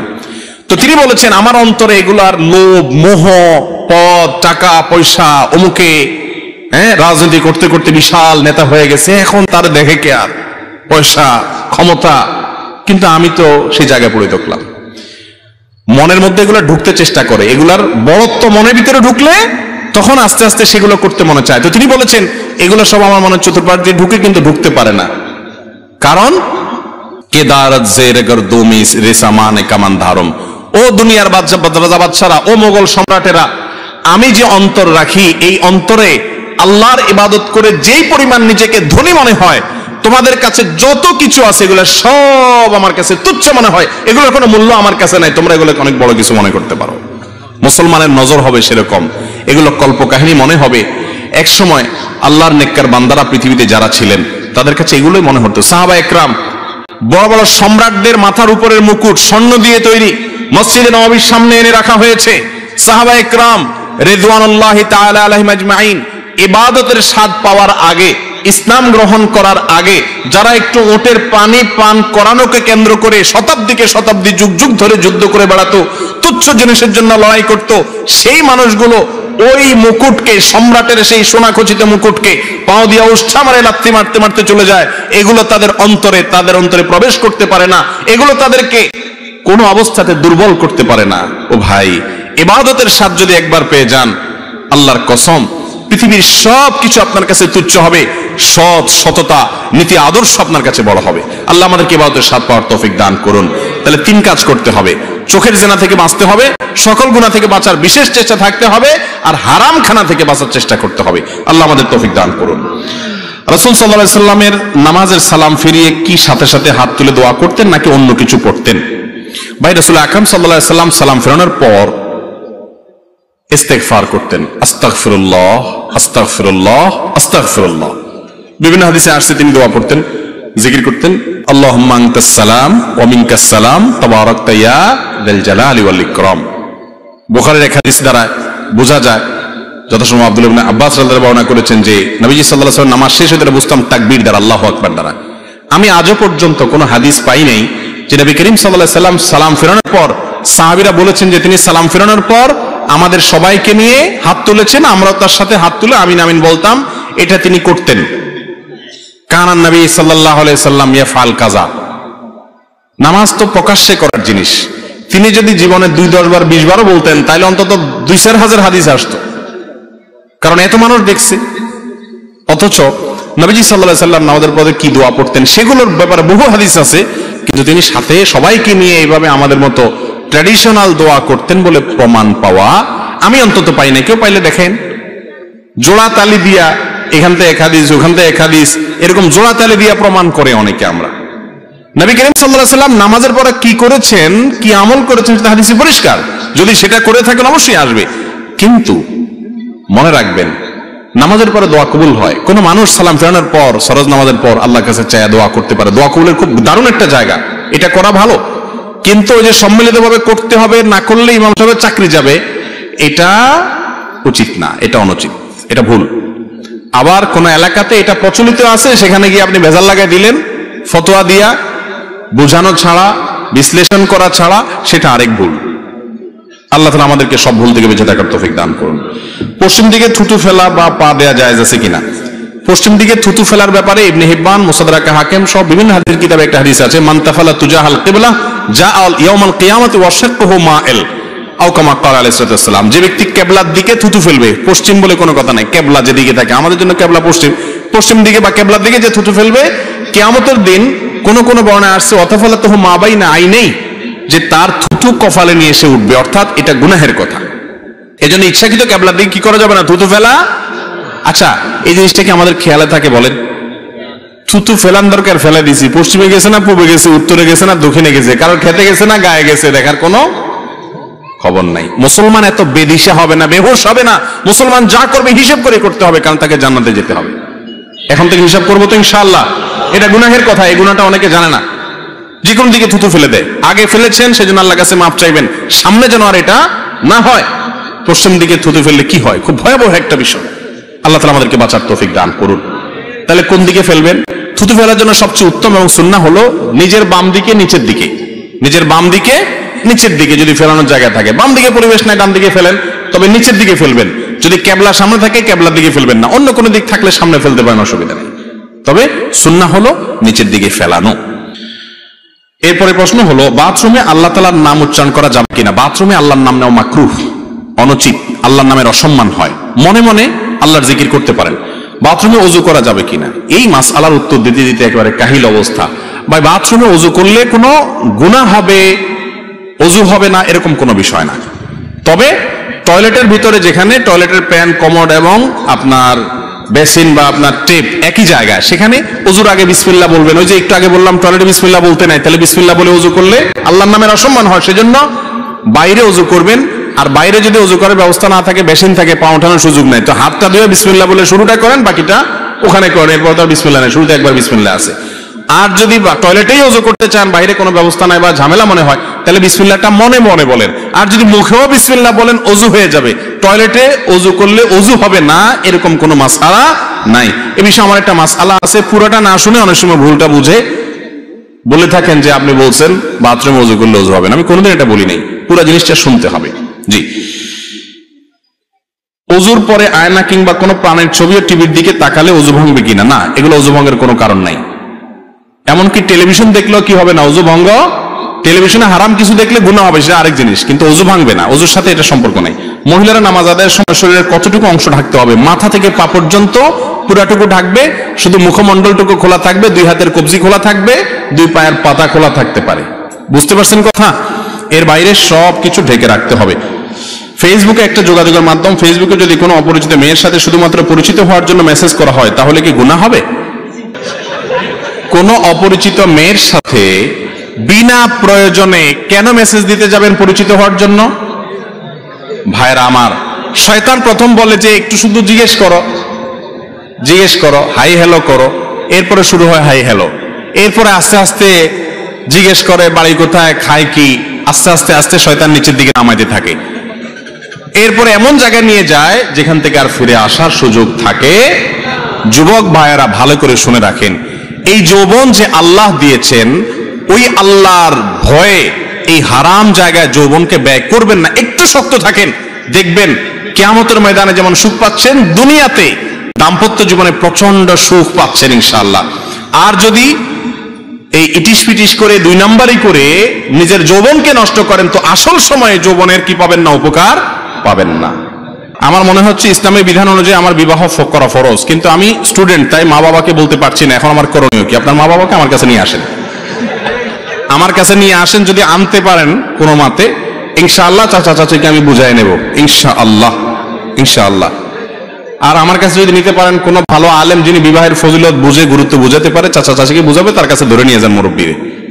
বুঝতে পারছেন ভাইরা আমার? এই কথা আমি সবসময় বলি, সব জায়গায় বলি, আমার কথা না, নবী করিম সাল্লাল্লাহু আলাইহি সাল্লামের কথা। বিবাহ যদি দেরিতে করা হয়, সমাজ অশান্তিতে ভরে যাবে। এরপরেও বাপ মারা বুঝতে চান না এগুলা। আমাদের যুবকরা জেনা করতে চায় না, হালাল সম্পর্ক রাখতে চায়, উপার্জন করে না। আমার কথা হলো, যে যুবকরা উপার্জন করে না, এই অজুহাতে তাদের বাবা মা বিয়ে দেয় না যে নিজের পায়ে দাঁড়াও, মানে অনেক পয়সা করে কামাও, চাকরি টাকরি করো, তারপরে বিয়ে করো। আমার কথা হলো, যুবক যদি বিবাহের উপযুক্ত হয়ে যায়, উপযুক্ত ভালো পাত্রী পাওয়া যায়, বিবাহের আগদটা করে দেন, মেয়ে মেয়ের বাড়ি থাকুক, ছেলে ছেলের বাড়ি থাকুক, একটা সম্পর্ক তৈরি হোক, হালাল সম্পর্ক। যেদিন উপার্জন করবে, চাকরি পাবে, ব্যবসা করবে, সেদিন সে মেয়েকে ঘরে তুলে এনে নিয়মতান্ত্রিক সংসার করবে, অন্তত সম্পর্কটা থাকুক। এমনিও সম্পর্ক করবে, হারাম সম্পর্ক করবে, তাহলে সেটা হালাল ভাবেই হোক, ঠিক না বে ঠিক? এটা যদি বাবা মারা বুঝেন তাহলে তো সমস্যার সমাধান হয়। আল্লাহ তাআলা আমাদের বাবা মা এবং চাচা চাচাদেরকে হেদায়েত দান করবো না, আমিন। আমি একবার ঢাকায় কোন একটা প্রোগ্রামে ছিলাম, আমি অবাক হয়েছি। পল্টনে একটা হোটেলের উদ্বোধনী অনুষ্ঠানে তো এক বাপ ছেলে দুজন আসছে, আয়েশার সাথে বলল আমাকে চিনে, ভিডিও দেখে, বক্তব্য শুনে, ভালো কথা। ছেলে বাপে বলল আমার ছেলে, সাথে সাথে ছেলে আমাকে বলল হুজুর আব্বু সামনে আছে, আব্বুকে বলেন আমাকে বিয়ে দিতে। বহু বলছি, কোনো কথা শুনে না। হুজুর আপনি জীবনে আপনার এবার পাবো কল্পনা করি নাই, এখন আপনি ধরেন আব্বুকে বুঝান। আমি চিন্তা করলাম সুবহানাল্লাহ, এই ছেলের কপালে আজকে বাড়িতে মায়ের কি পরিমাণ আছে আল্লাহ ভালো জানে, তবে সে সাহস করছে, মাশাআল্লাহ। তো যাই হোক, আমাদের বাবা মাদের এগুলো বোঝা উচিত এবং আলেমরাও এগুলোর গুরুত্ব বোঝাবেন যে সময় হয়ে গেলে আর বিলম্ব করবেন না, ধ্বংস হয়ে যাবে। এরপরে ছেলে যখন 2 নম্বর পথে যাবে, মেয়ে 2 নম্বর পথে যাবে, তারপরে এসে হুজুরের কাছে তাবিজ চাইবেন, হুজুর ছেলে তো ওই সখিনার হাত ধরে চলে গেছে, মেয়ে তো ওই লিটনের সাথে চলে গেছে। এরপরে হুজুরের কাছে দোয়া চাইবেন, আপনি কাজ করবেন উল্টা পাল্টা, এরপরে দোয়া চাই, কি কাজ হবে? আল্লাহ তাআলা আমাদের মুরব্বিদের বোঝার তৌফিক দান করুন। আমরা দিনের দায়ী হতে চাই, তো আমরা কিভাবে শুরু করব? দিনের দায়ী হওয়ার জন্য 1 নম্বর কাজ হলো যেটুকু শুনেছেন ভালো করে সঠিকভাবে যাচাই বাছাই করে, প্রয়োজনে কয়েকজন আলেম থেকে শুনে, বই পুস্তক পড়ে, কোরআন হাদিস পড়ে যাচাই বাছাই করে যেটুকু জানছেন সেটুকু বলবেন, আন্দাদুন্দা বলবেন না। অনেক সাধারণ ভাইরা আছেন আজকাল, কোরআন হাদিসের কিছু কথা, কিছু হাদিস কোরআন জানার পরে এমন ভাবে ইসলাম প্রচার শুরু করে, বিরাট শেখ, বিরাট আলেম হয়ে যায়, হুজুরের উপরে বড় হুজুর সে। এই রোগ আছে না নাই? তাদের ফতোয়া শুনলে আল্লাহু আকবার, হুজুররা টাসকি খেয়ে বসে থাকে, এরকম ফতোয়া দিয়ে বসে থাকে। তো যুবক ভাইরা বা আমাদের সাধারণ মুসলমান ভাইরা, আপনারাও ইসলাম প্রচার করবেন। নবীজি বলেছেন বাল্লিগু আন্নী ওয়ালাউ আয়া, একটা আয়াত হলে অন্যের কাছে পৌঁছায় দিবেন, কিন্তু যেটুকু জানবেন সেটুকু, মন গড়া না। আল্লাহ তাআলা আমাদেরকে বোঝার তৌফিক দান করুন। আমি নামাজ পড়ি এবং হস্তমৈথুনের ও বদভ্যাসে অভ্যস্ত। আমি চেষ্টা করি এমন এই জঘন্য পাপ থেকে নিজেকে বের করতে, কিন্তু যতবারই অপরাধ করি ততবার চেষ্টা করি এবং তওবা করি। শাইখ দয়া করে বলবেন আমি কি নিজেকে কিভাবে পাপ থেকে বিরত রাখতে পারবো? ভাই এ বিষয়ে এর আগেও বারবার বিভিন্ন যুবকরা বলেছেন। ওয়াল্লাহি, আল্লাহর কসম, আমার খুব ভালো লাগে যখন আমার যুবক ভাইরা এই সমস্ত প্রশ্ন করেন, যে প্রশ্নের মাধ্যমে তিনি ভালো পথে আসার জন্য ছটফট করতে থাকেন। শয়তানের সাথে পারেন না, ইবলিস তাকে অন্যায়ের পথে, হারামের কাছে নিয়ে যায়, তিনি চান একটু আসার জন্য। আল্লাহ তাআলা আমার এই ভাইদেরকে সাহায্য করুন। আল্লাহ আমাদেরকে হারাম থেকে বের হয়ে আসার মতো ইমানি শক্তি দান করুন। ভাইরা আমার, গুনাহ তো আমরা সবাই কম বেশ করি। কয়জন আছেন গুনাহ করার পর গুনাহ থেকে বাঁচার জন্য ছটফট করেন, তওবা করার জন্য? তো এই সমস্ত ভাইরা যারা তওবার জন্য ছটফট করেন, আমি তাদের ব্যাপারে সুধারণা রাখি, আমার আল্লাহ তাদেরকে তওবার তৌফিক দিবেন ইনশাআল্লাহ। যারা পাপ করার পর, অপরাধ করার পর কোনো সেন্স নাই, কোনো হিতাহিত, কোনো ভালো মন্দ ধারণা নেই, অপরাধ বোধ নেই, অপরাধের অদৃশ্য দাহন তার ভিতরে হয় না, এই ব্যক্তি অপরাধ থেকে ছুটে আসা অনেক কঠিন হয়। অপরাধ করতে করতে অপরাধের ব্যাপারটাতে এতটা বেপরোয়া হয়ে যায়, তার কাছে অপরাধ দাইলবাত হয়ে যায়। এটা খুব ডেঞ্জারাস আলামত। তওবা নসিব হয় কম, চোখের পানি ফেলে যে আল্লাহ পাপ তো করি তোমার কাছে দিলটা নরমও হয় না। আল্লাহ আমাদেরকে গুনাহ থেকে সরে আসার তৌফিক দান করুন। হস্তমৈথুনের এই গুনাহের সাথে আমাদের অনেক ভাইরা জড়িত, অনেক ভালো কাজ আছে, কিন্তু এখান থেকে বাঁচতে পারে না। ভাই 1 নম্বর কথা হলো, মোবাইল থেকে সমস্ত খারাপ জিনিস ফরম্যাট করে ডিলিট করে দেন। যদি সৎসাহস না থাকে বা মনে হয় যে আবার মোবাইলে সেটা চলে আসবে, মোবাইলটা বিক্রি করে একটা বাটনওয়ালা মোবাইল নেন যেখানে কিছু থাকবে না। একটু কঠিন হবে, কিন্তু হিম্মত করে আল্লাহর জন্য ত্যাগ করেন না। একটু ত্যাগ করলে, প্রিয় মানুষের জন্য ত্যাগ করলে ভালো লাগে, আল্লাহর জন্য ত্যাগ করলে আপনার ভালো লাগে কাজ করবে। এর পাশাপাশি নির্জনতা অবলম্বন করবেন না। হস্তমৈথুন যারা এই বদভ্যাসে অভ্যস্ত হয়, নির্জন কক্ষে থাকলে তখন এই বদভ্যাসে অভ্যস্ত হয়। নির্জন থাকবেন না, বন্ধু বান্ধব, মুরব্বী এবং বাপ মা ভাই বোন সবার মধ্যে থাকবেন। একাকিত্ব অবলম্বন করবেন না, কারণ একাকিত্ব হলে শয়তান এটা করা।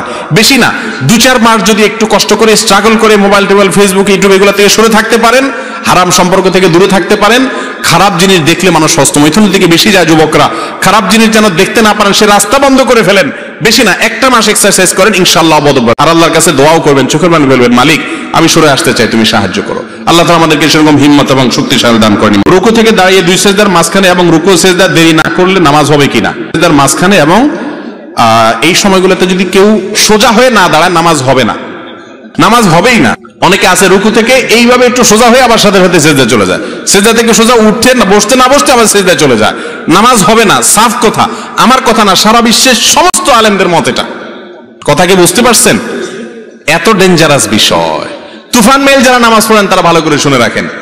এক ব্যক্তি এরকম নামাজ পড়ছে, নবীজি ডাকছেন, ডেকে বলছে আবার নামাজ পড়ো। কয়েকবার পড়াইছে, উনি যাই এরকম তাড়াতাড়ি করে পড়েন, উনি বুঝেন না। তখন নবীজিকে তিনি বললেন, ইয়া রাসূলুল্লাহ আমি তো ইচ্ছে ভালো পারি না। তখন তিনি বললেন, রুকু থেকে উঠে সোজা টান টান হয়ে দাঁড়াবা, এরপর একটু অপেক্ষা করে তারপর সিজদা যাবা। সিজদা থেকে উঠে সিজদা গিয়ে একটু অপেক্ষা করবা, সিজদার তাসবিহ পড়ার পর উঠে সোজা হয়ে বসে টান টান হয়ে সোজা হয়ে একটু অপেক্ষা করবা, তারপর সিজদা যাবা। আর যদি উঠে সাথে সাথে চলে যাও, কোনো অপেক্ষা না করে নামাজ হবে না। কথা কি বুঝতে পারছেন? খুব ডেঞ্জারাস বিষয়। মসজিদের মাইকে হারানো জিনিসে কথা বলা যাবে কিনা? যাবে না, এটা জঘন্য গুনাহের কথা। অনেক মসজিদে এটা হয়। মসজিদের মাইকে কোনো হারানো জিনিসের ঘোষণা দেওয়া যাবে। জাতীয় কোনো ইস্যু, গোটা সমাজের কোনো ইস্যু, মানুষ কোনো বিপদের মুখে পড়ছে, মানুষকে বিপদের হাত থেকে বাঁচানোর জন্য মাইক থেকে আপনি সতর্ক করেছেন, সেটা ভিন্ন জিনিস, সেটা জায়েজ আছে। কিন্তু হারানো জিনিসের ঘোষণা মসজিদ থেকে দেওয়া যায় না। নবীজি সাল্লাল্লাহু আলাইহি সাল্লাম বলেছেন, কেউ যদি মসজিদে কোনো হারানো জিনিসের ঘোষণা দেয়, তোমরা তার জন্য বদদোয়া করবে, আল্লাহ তোমার জিনিসটা ফেরত না দেখ। যারা মসজিদের মাইকে গায়ের জোরে এসব ঘোষণা দিবে, আপনারা যার যার বাসা বাড়ি থেকে সবাই মিলে বদদোয়া করবেন যে তোমার জিনিসটা না পাও তুমি। এরপরে প্রশ্ন হলো, কোন গুনার জন্য যদি আমি তওবা করি এবং সেই গুনার কাজ যদি আমি পুনরায় করে ফেলি, তাহলে আমি কি করব? গুনাহের কাজ থেকে তওবা করার পর যদি আবার তওবা ভেঙে যায়, আবার তওবা করবেন। এভাবে করতে করতে চলতে হবে। আরে ये कुश्ती तो है अमर भर की, कभी वो दबा ले कभी तू दबा ले। শয়তানের সাথে লড়াই তো মরণ পর্যন্ত হবে।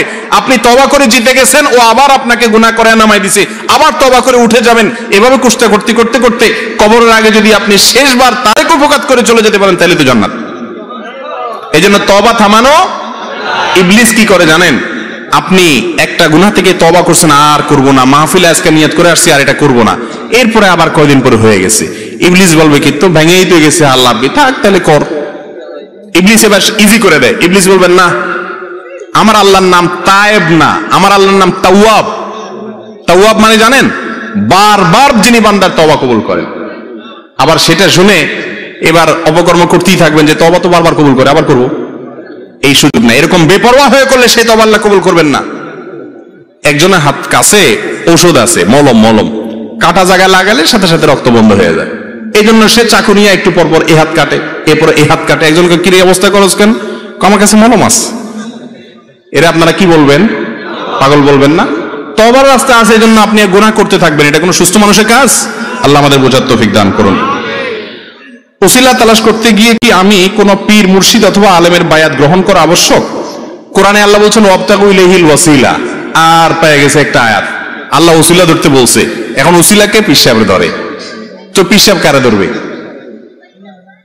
ভাই, এই ওসিলা শব্দের তাফসিরে, তাফসির ইবনে কাসির, তাফসিরে কুরতুবী সহ সমস্ত তাফসিরি কিতাবগুলো দেখেন, সেখানে যে তাফসির লেখা হয়েছে, এই ওসিলা বাংলা ওসিলা না, এখানে ওসিলা আল্লাহ আরবিতে বলছেন, আল্লাহর ভাষায়। এটার ব্যাখ্যা হলো ইবাদত বন্দেগী করে আল্লাহর নৈকট্য অর্জন করার চেষ্টা করো।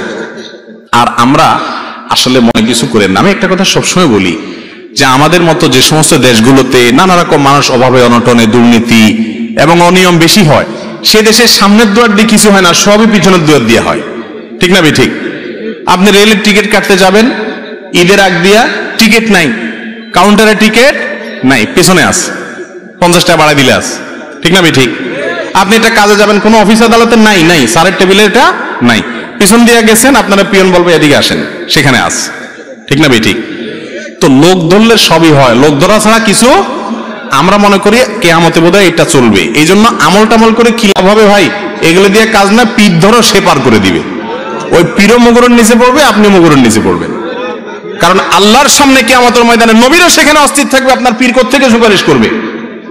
যার যার আমল তার একমাত্র বাঁচার অবলম্বন। অতএব এই কথা ঠিক না যে পীর ধরলে বা ওসিলা ধরলে সে নাজাত করে দিবে।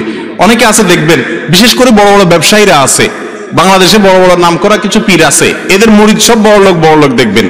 এই বড় লোক মুরিদ গুলো ব্যাককল, পীর সাহেব অবশ্য শিয়ানা, যার কারণে পীর সাহেব এমন সিস্টেম করে যে হাদিয়া তোফা সব আমার কাছে নিয়ে আসো, তোমার আখেরাত আমি দেখবো, টেনশন নেই। এমন দোয়া করে দিব, জান্নাত পার করে আল্লাহ জান্নাতের একবারে মাটির তলে ভরে দিবে। এরকম আছে না নাই? অনেক লোক নামাজ কালাম পড়ে না, ইবাদত বন্দেগী নাই, পীর সাহেবরে হাদিয়া দেয়। আপনাদের কুমিল্লার একটা ঘটনা আমার ঢাকায় এক লোক বলছিল অনেক আগে, আল্লাহ জানে সত্য মিথ্যা ঘটনা শুনছি আর কি। বলো যে এক লোকের নামাজ পড়তে বলে, আমি মোল্লারা দাম দেই না। কয় নামাজ পড়তে আসো? কয় আমি নামাজ পড়তে, আমি মোল্লারা দাম দেই না, মানে মোল্লা পার করে দিব, ধান দেই, চাঁদা দেই আখেরাতে। মোল্লার বাপের ক্ষমতা আছে কিয়ামতের ময়দানে আল্লাহর কাছ থেকে ছুড়ানোর? মোল্লা নিজে অস্থির থাকবে কিয়ামতের ময়দানে, সবাই সবাইকে ইয়ানফসি ইয়ানফসি করবে, আপনার আমল একমাত্র আপনার অবলম্বন। অতএব এই সমস্ত ভিত্তিহীন কথায় কান দিবেন না। আমি অনার্স তৃতীয় বর্ষের ছাত্র, বয়স 22-23। আমি একটা হারাম সম্পর্কে জড়িয়ে গেছি, আমি চাচ্ছি না এভাবে এটি কন্টিনিউ করতে। আমি দ্রুত তাকে বিয়ে করে নিতে চাই। এ বিষয়ে পরিবারের সাথে কথা বললে আমার বাবা বলে যে তিনি 35 বছর বয়সে বিয়ে করেছেন, এর আগে তুমি করতে পারবে না, কিন্তু প্রেমের কথা সবাই জানে, এক্ষেত্রে বাধা নেই, কিন্তু বিয়েতে সমস্যা। আর আয়ের কথা বললে আলহামদুলিল্লাহ বাবার পজিশন ভালো, ওনার ব্যবসা বাণিজ্য আছে, আমি আপাতত সেগুলো দেখাশোনা করছি। আর তাছাড়া পড়াশোনা করা ছেলে, আমি গ্রাজুয়েশন কমপ্লিট করে ভালো চাকরি করতে পারবো ইনশাল্লাহ। এক্ষেত্রে আমার করণীয় কি? আল্লাহ তাআলা হেদায়েত দান করুক। বাপ বলে 35 বছর বিয়ে করছে, এটা তো মিলে না কথা। আগের যুগের মুরব্বীরা কি এত দেরিতে বিয়ে করতো? খুব কম, খুব কম। আমি তো জানি আগের যুগে এত দেরিতে বিয়ে হতো না। আগের যুগে বিয়ে আগে হতো, তখন চাচি, দাদি, নানি, ওনারা আমাদের এখনকার যুগের মানুষের চাইতে অনেক সুস্থ। এখন তো 20-30 বছর যাতে আমরা হুক্কুর হুক্কুর কাশতে কাশতে শেষ। আর মুরব্বীরা মাশাআল্লাহ দেখবেন আমাদের চেয়ে শক্ত আল্লাহর রহমতে। তো যাই হোক, এটা কোনো সঠিক কথা না। একটু আগে এই বিষয়ে বিস্তারিত বলছি, এখন আর রিপিট করতে চাই না।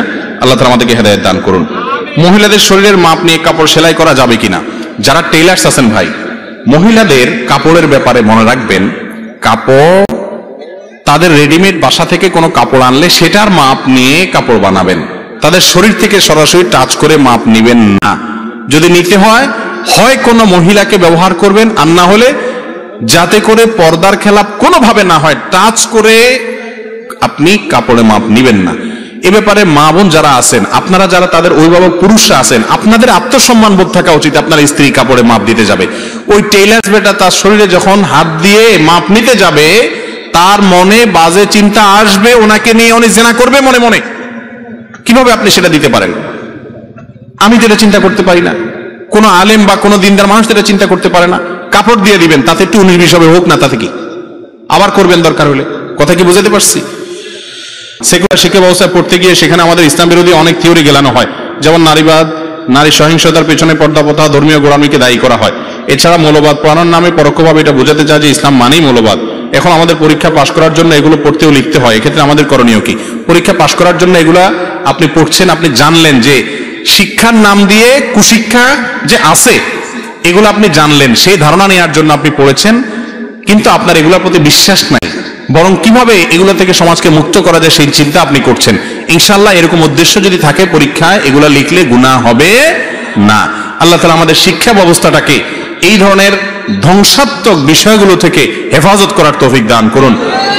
সংশ্লিষ্টদের কাছে আমাদের আবেদন, পর্দাকে যদি কেউ প্রথা বলে, পর্দাকে যদি কেউ তাচ্ছিল্য করে, সে সাথে সাথে বেঈমান হয়ে যাবে।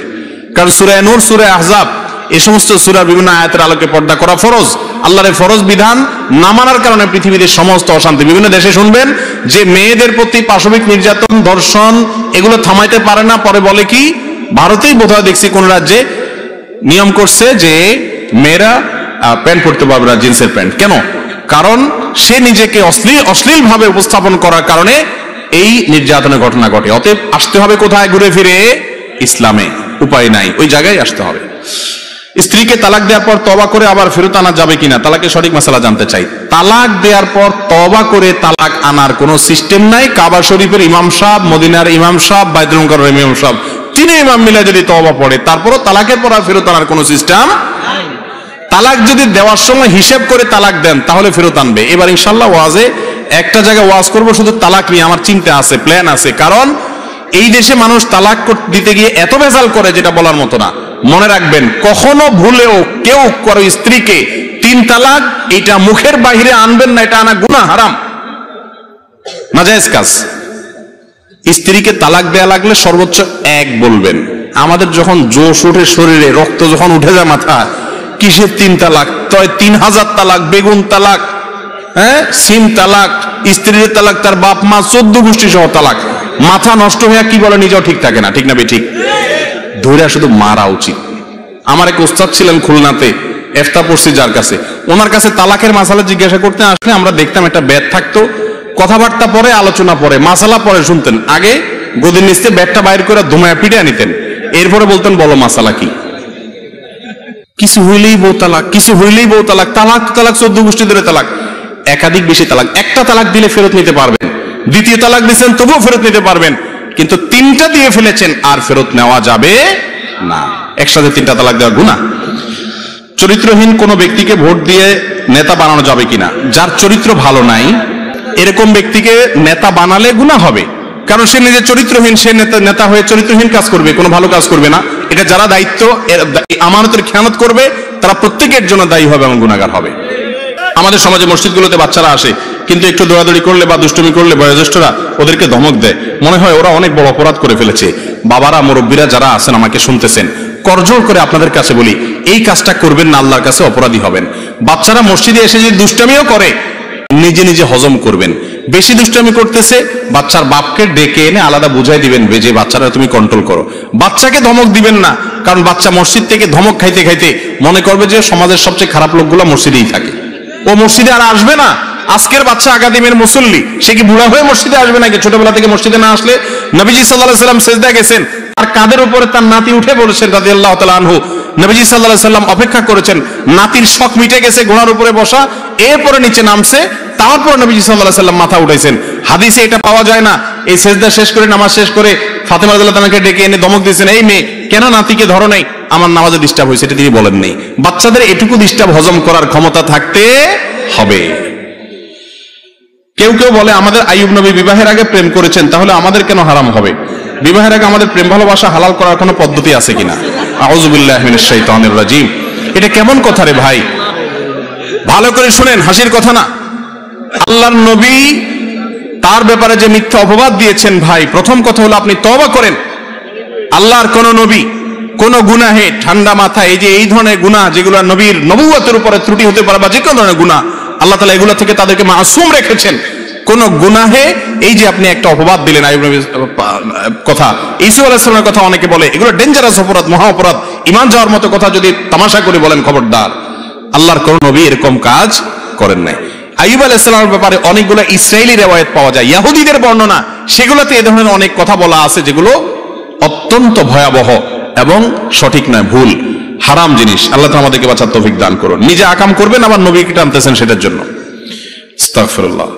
বাংলাদেশে উম্মতের ঐক্যের জন্য সাধারণ মুসল্লিরা কি ভূমিকা পালন করতে পারে, আর আলেম সমাজ কি ভূমিকা পালন করতে পারে? এটা তো 2 ঘন্টার ওয়াজ, সময় নাই। শুধু এটুকু বলি, আপনারা সাধারণ মানুষ হুজুরদের মধ্যে লাগালাগি করবেন না, মেহেরবানি করে। ক্যামেরাওয়ালা ভাইরা আল্লাহর ওয়াস্তে গুতাগুতি লাগাবেন না, খোঁচাখুচি করবেন না। আর আলেম ওলামারা, ওনারা যদি কেউ খোঁচাখুচি করে, তাহলে সেই আলেমকে বর্জন করবেন। কথা কি বুঝতে পারছেন? যে আলেম খোঁচাখুচি করে, কামড়া কামড়ি করে, ঝগড়াঝাটি করে সারাদিন, সে আলেমকে বাদ দিয়া যে আলেম কোন হাদিসের কথা বলে, ঝগড়াঝাটি করে না, ভুল হলে অবশ্যই আছে, আমি ভুল হলে আরেকজন বলবেন, কিন্তু বলার সিস্টেম আছে। ইসলাম আমাদেরকে অসুন্দরভাবে কিছু করতে বলে নাই। আমাদের দেশটা যেন শান্ত থাকে, স্থিতিশীল থাকে, অশান্ত যেন না থাকে, সে দায়িত্ব আমাদের। জামাতে ওযু ছুটে গেলে করণীয় কি? অর্থাৎ জামাতে দাঁড়াইছেন, ওযু ছুটে গেলে ওযু করে এসে বাকি নামাজ সেখান থেকে কন্টিনিউ করতে পারবেন। ইমাম সজদা দিলে মাসবুক ব্যক্তি কিভাবে আদায় করবে? ইমাম সজদা দিলে মাসবুককে সজদা দিতে হবে, তারপরে সে কি করবে? বাকি নামাজ শেষ করবে।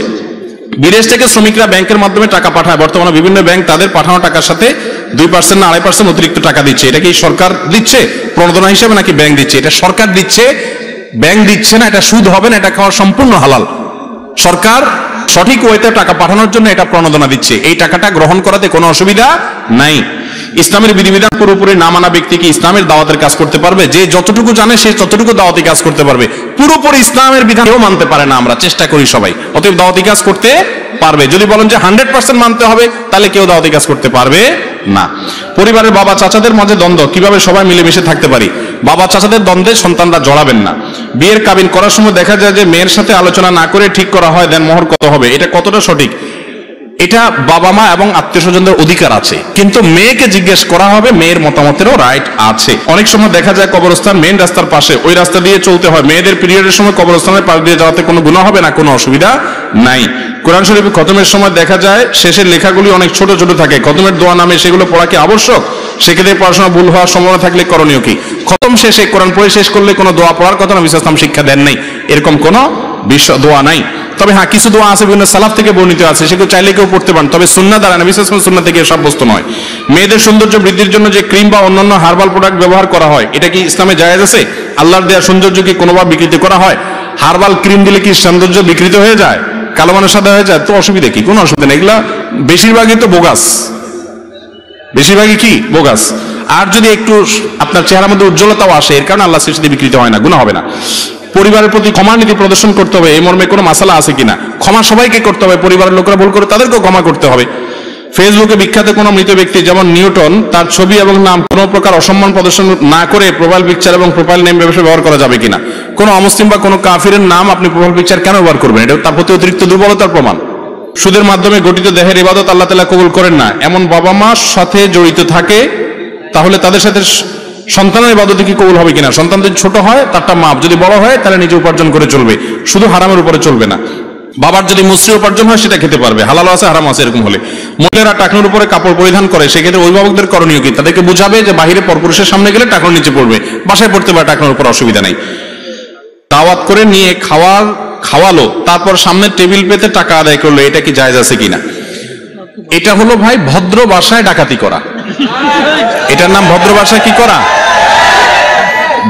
ডাকাতি করার সময় একটা অস্ত্র হাতে রাখে, আর এখানে ডাকাতি করার সময় একটা টেবিল চেয়ার কিছু পান সুপারি সামনে রাখে। পার্থক্য এটা, ডাকাতের হাতে এক জিনিস থাকে, এখানে আরেক জিনিস থাকে, জিনিস একই। আরে ভাই, হোটেলেও তো খাওয়ার পরে যাওয়ার সময় বলে বিল কত হয়েছে, আর এখানে ঢুকার সময়ই বলে আগে দেন তারপরে ঢুকেন, ঠিক না বেঠিক? এটা খুব নির্লজ্জ একটা কালচার। যুবকরা যারা বিয়ে করেন নাই, আপনারা প্রতিজ্ঞা করেন আমাদের বিয়েতে এই সমস্ত এই ভিক্ষার টেবিল নিয়ে বসতে দেব না। ভাই, আপনার যদি সামর্থ্য না থাকে, আপনি শুধু ডাইল ভাত দিয়ে খাওয়ান, শুধু গোশ ভাত খাওয়ান, আপনি 4 পদ করবেন, এরপরে পাবলিক থেকে চাঁদা আদায় করবেন। আপনারা খাওয়াইতে বলছে কে? আপনার সামর্থ্য নেই, আপনি খাওয়ায়েন না, কিন্তু খাওয়াইবেন আবার চাঁদা নিবেন। বিয়ের দাওয়াত, আকিকার দাওয়াত পাইলে আজকাল মানুষ খুব মনে কষ্ট পায়। কেন? কারণ ফ্যামিলির 4 জন মিলে 4 পাশা 20, 2000 টাকা হয়তো খাবে বড় জোর, কিন্তু দিতে হবে 5000 টাকা, তাহলে 3000 লস। এটা উচিত না ভাই। এই নির্লজ্জতা দুনিয়ার কোন দেশে আছে কি জানি না, আমাদের দেশে আছে। যুবকরা এই সমাজের ত্রুটি ভাঙতে হবে। আমরা শুরু করবো তো ইনশাআল্লাহ। বিয়ের কার্ডে লেখা দিবেন, বিবাহ একটি ইবাদত, সামাজিক অনুষ্ঠান, আমার জন্য দোয়া করবেন, বিবাহে এসে দাওয়াত খেয়ে যাবেন, অনুগ্রহ করে কোনো উপহার আনিবেন না, আনিলেও গ্রহণ করার ব্যবস্থা থাকিবে না, এটার ব্যবস্থা করবেন। মুরব্বীরা হয়তো অনেক সময় বলবে এটা কি করো তুমি, কিন্তু বিনয়ের সাথে ঝগড়াঝাটি না করে তাদেরকে বোঝাতে হবে। আল্লাহ আমাদের তৌফিক দান করুন। বেনামাজের সাথে বন্ধুত্ব রাখা যাবে কিনা? বেনামাজের সাথে বন্ধুত্ব রাখা যাবে তাদেরকে নামাজি বানানোর জন্য, কিন্তু বন্ধুত্ব রাখলে যদি আপনি খারাপ দিকে চলে যাওয়ার সময় থাকে তাহলে রাখবেন না। বেনামাজের হাতের তৈরি খাবার খাওয়া যাবে কিনা? যাবে। হাতের তৈরি তো অমুসলিমেরটাও খাওয়া যাবে, হালাল হলে যারটাই হোক না কেন খাওয়া যাবে। নামাজে ইমাম ভুল করলে মুক্তাদি কি সংকেত দিবে, কি বলে? আল্লাহু আকবার নাকি সুবহানাল্লাহ? সুবহানাল্লাহ। কিন্তু আমাদের দেশে বেশিরভাগ মানুষ কি বলে? আল্লাহু আকবার। নবীজি বলেছেন আত-তাসবিহু লিন-নিসা ওয়াত-তাসবিহু লির-রিজাল। ইমাম ভুল করলে সুবহানাল্লাহ বলতে হবে পিছন থেকে, আমরা কি বলি? আল্লাহু আকবার বলি, এটা ভুল। একজন ইমাম সাহেব বলেছেন বুকে হাত বাঁধা, রফিয়ে দেন ও জোরে আমিন বলা ইমামের পিছনে নাকি হানাফি মাযহাবের অনুসারীরা নামাজ পড়তে পারবে না। ইমাম সাহেব ভুল বলেছেন যদি এটা বলে থাকেন, কারণ কাবা শরীফে ইমাম সাহেব এই কাজগুলা করেন, তার পিছনে আমরা ওমরা হজ করতে গিয়ে পিছনে নামাজ পড়ি না, তাহলে তো কারো নামাজ হবে না, অতএব এটা ভুল কথা। আচ্ছা, সকল ঈদের বড় ঈদ নাকি ঈদে মিলাদুন্নবী, এই কথা বলা সঠিক কিনা? না ভাই, দুইটা ঈদ ইসলাম দিয়েছে, আর কোনো ঈদ নাই, এটা মন গড়া ঈদ। রাসূলের প্রতি দুরূদ পড়লে অনেক ফজিলত, তাহলে আজানের আগে দুরূদ পড়লে কেন বিদআত হবে? রাসূল সাল্লাল্লাহু আলাইহি ওয়াসাল্লাম বলেছেন আজানের পরে দোয়া সময় দুরূদ পড়তে, আপনি আগে পড়লে হবে কেমন? আগেরটা পরে, পরেরটা আগে করলে তো বিদআত হবেই। ঢিলা কুলুক ধরে হাঁটাহাঁটি করা, উঠা বসা করা বা পা নাড়িয়ে উঁচু নিচু করা, কাশাকাশি করা কি শরীয়ত সম্মত? হুজুর বলেছেন ঢিলা কুলুক না করলে নাকি সঠিকভাবে পবিত্রতা অর্জন করা যায় না, এই বিষয়ে সঠিকটা জানতে চাই। দেখুন, পবিত্রতা অর্জন করা আবশ্যক। যদি কারোর পেশাব অনেক সময় ধরে পড়ে, তিনি সময় নেবেন, অপেক্ষা করবেন। এক্ষেত্রে যদি কারোর একটু মুভমেন্ট করলে ক্লিয়ার হয়, তাহলে তিনি টয়লেটে ঢুকে দরজা আটকে করেন অথবা নিজের মতো করে করেন, কিন্তু আপনার রাস্তাঘাটে হাঁটতে হাঁটতে এবার মানুষের সামনে করা অবশ্যই দৃষ্টিকটু। এটা কখনো ইসলামের নির্দেশনা নয়। বিশেষ করে অনেক সময় সতর্কমুক্ত হয়ে যায়। মেয়েদের কাছে বিবাহ পড়ানো কি সুন্নাহ পদ্ধতি কিনা, উকিল বাপ হিসেবে কাকে করা সঠিক? নিজের বাপ থাকতে পারে, কিসের উকিল বাপ? বিয়েতে কোনো উকিল বাপ নাই, আপনারা বিয়ের সময় কোনো উকিল বাপ রাখবেন না। আচ্ছা, এরপরে আসেন, অনেক আলেম বলেন স্ত্রীর সবাসের পর ফরজ গোসল না করে নাকি মাটিতে পা দেওয়া যায় না, তাহলে কি ঝুলে থাকবে?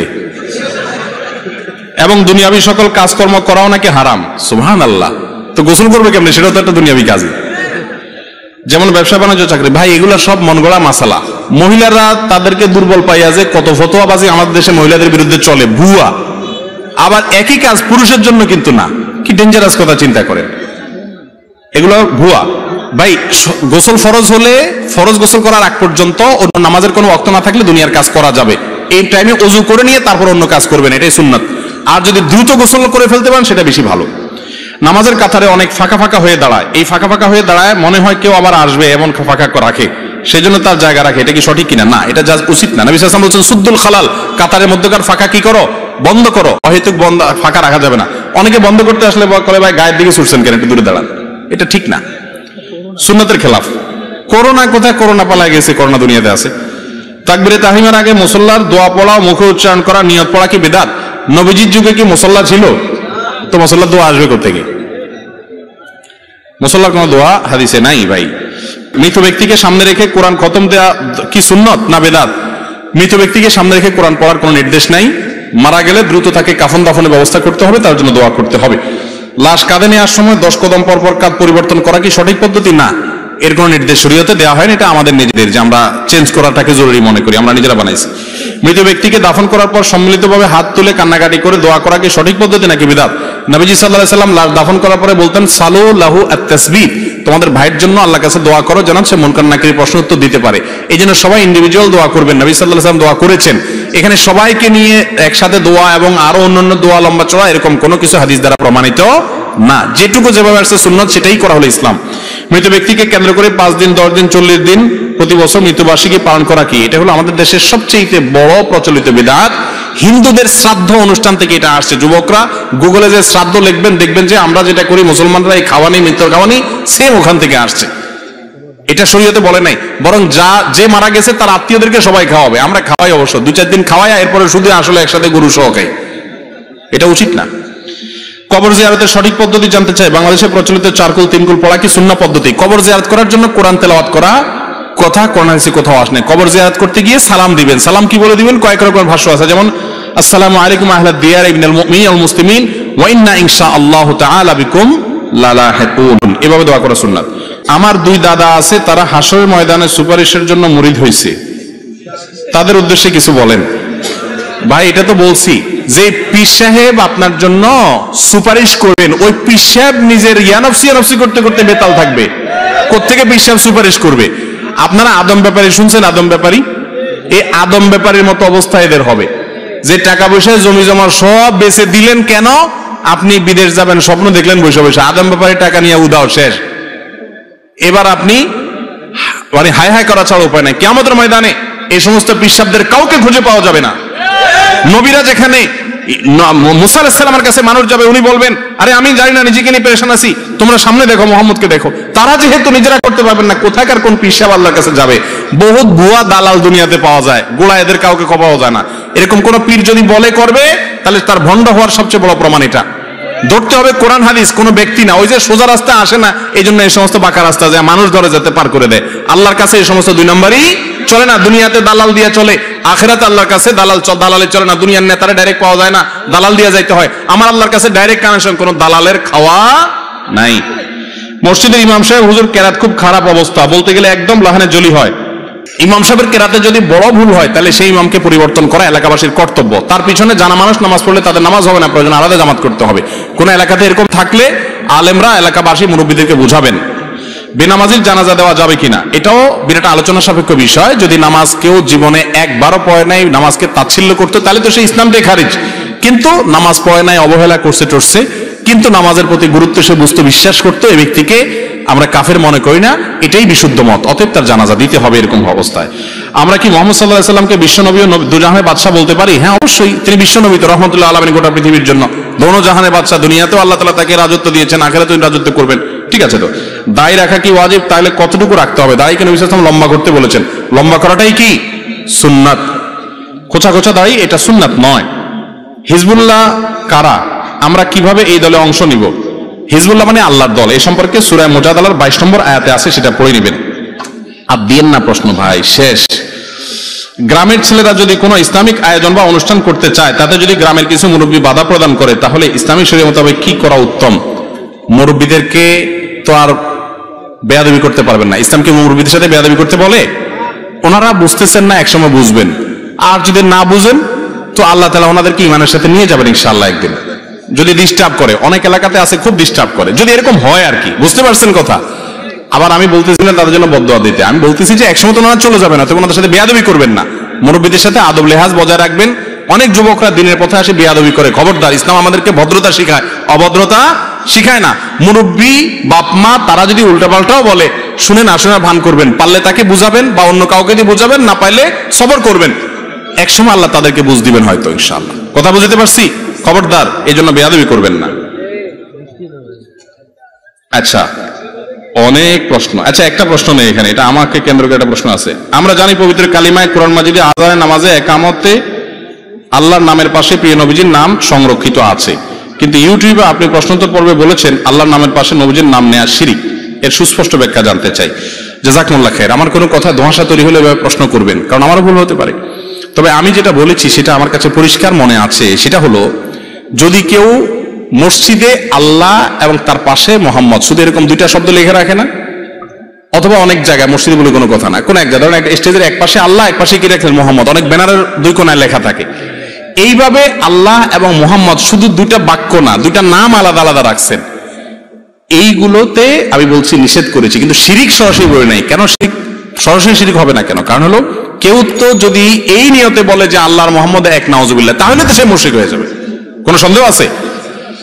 কিন্তু কথার মধ্যে আল্লাহর পাশাপাশি রাসূলের নাম তো আমিও সারাক্ষণ বলতেছি, আল্লাহ এবং তার রাসূলের আনুগত্য বলছি না? তাহলে এই যে পাশাপাশি আমিও বললাম, শিরিক হলো কেমনি? এখানে উদ্দেশ্য হলো, যখন আপনি দুইটা নাম পাশাপাশি উল্লেখ করবেন, কেমন জানি মনে হচ্ছে যে আল্লাহ এবং রাসূল, তারা, আল্লাহ মাফ করুক, নাউজুবিল্লাহ, একে মানে দুই সত্তা সমান, এরকম একটা কিছু বোঝা যাচ্ছে আল্লাহ এবং রাসূল। আর যদি আপনার, আমি সেখানে প্রশ্নোত্তর বলেছি, যদি উদ্দেশ্য হয় কালিমায়ে তাওহীদের অংশ আল্লাহকে দিয়ে বুঝাইছেন, মুহাম্মদকে দিয়ে রিসালাতের অংশ বুঝাইছেন, তাহলে সেটা জায়েজ আছে। কিন্তু এখানে যেহেতু ভুল ধারণা আসার সম্ভাবনা আছে, এটা না বলা ভালো। এক ব্যক্তি নবী সাল্লাল্লাহু আলাইহি সাল্লামের সামনে এমন ভাবে আল্লাহ এবং রাসূলের নাম উল্লেখ করছে পাশাপাশি, যেন তারা দুই সত্তা এক বা কাছাকাছি, মানে আল্লাহর নামের সম্মানার্থে কথার মধ্যে আল্লাহর কথা আসবে, আল্লাহ বলেছেন, এরপর রাসূল বলেছেন, এভাবে তো আসতেই পারে। আশহাদু আল্লা ইলাহা ইল্লাল্লাহ ওয়া আশহাদু আন্না মুহাম্মাদুর রাসূলুল্লাহ, দুই কথা দুইজনের নাম আসছে, এভাবে তো আসতে কোনো অসুবিধা নেই। কিন্তু দুইজনের নাম যদি এমন, দুই সত্তার নাম যদি এমন ভাবে উল্লেখ করেন যেন আল্লাহ রাসূল এক। আমার দেশে অনেক ব্যক্তি আছে যারা মনে করে যে আল্লাহ সে রাসূল, আছে না? না, এরকম অনেক গানও আছে। এভাবে আল্লাহর রাসূলকে যদি এক বানায় ফেলে, তাহলে ঈমান থাকবে? সেটার সন্দেহ যেন না হয়, সেজন্য এইভাবে লিখতে নিষেধ করা হয়েছে। যেটা বলতেছিলাম, নবীজির সামনে এক লোক রাসূল সাল্লাল্লাহু আলাইহি সাল্লামের নাম বলার সময় এমন ভাবে বলছে, আল্লাহ এবং তার রাসূল এমন ভাবে বলছে, মিলায়া বলছে, পাশাপাশি রেখে মিলায়া বলছে। তখন নবীজি তাকে ডেকে বলছেন, বিসাল খতিবু আনতা, তুমি খুব বাজে বক্তা, খারাপ বক্তা তুমি, কারণ তুমি আল্লাহর নামের সাথে আমাকে মিশিয়ে ফেলছো। আমি সেটা নিষেধ করেছি। আল্লাহ তাআলা আমাদেরকে বুঝার তৌফিক দান করুন। হাদা ওয়া সাল্লিল্লাহু আলা নবিয়িনা মুহাম্মদ ওয়া জাযাকুমুল্লাহু খায়রা। সুবহানাল্লাহি ওয়া বিহামদিহি, বলেন সুবহানাল্লাহি ওয়া বিহামদিহি, সুবহানাকাল্লাহুম্মা আশহাদু আল্লা ইলাহা ইল্লা আনতা আস্তাগফিরুকা ওয়া আতুবু ইলাইক।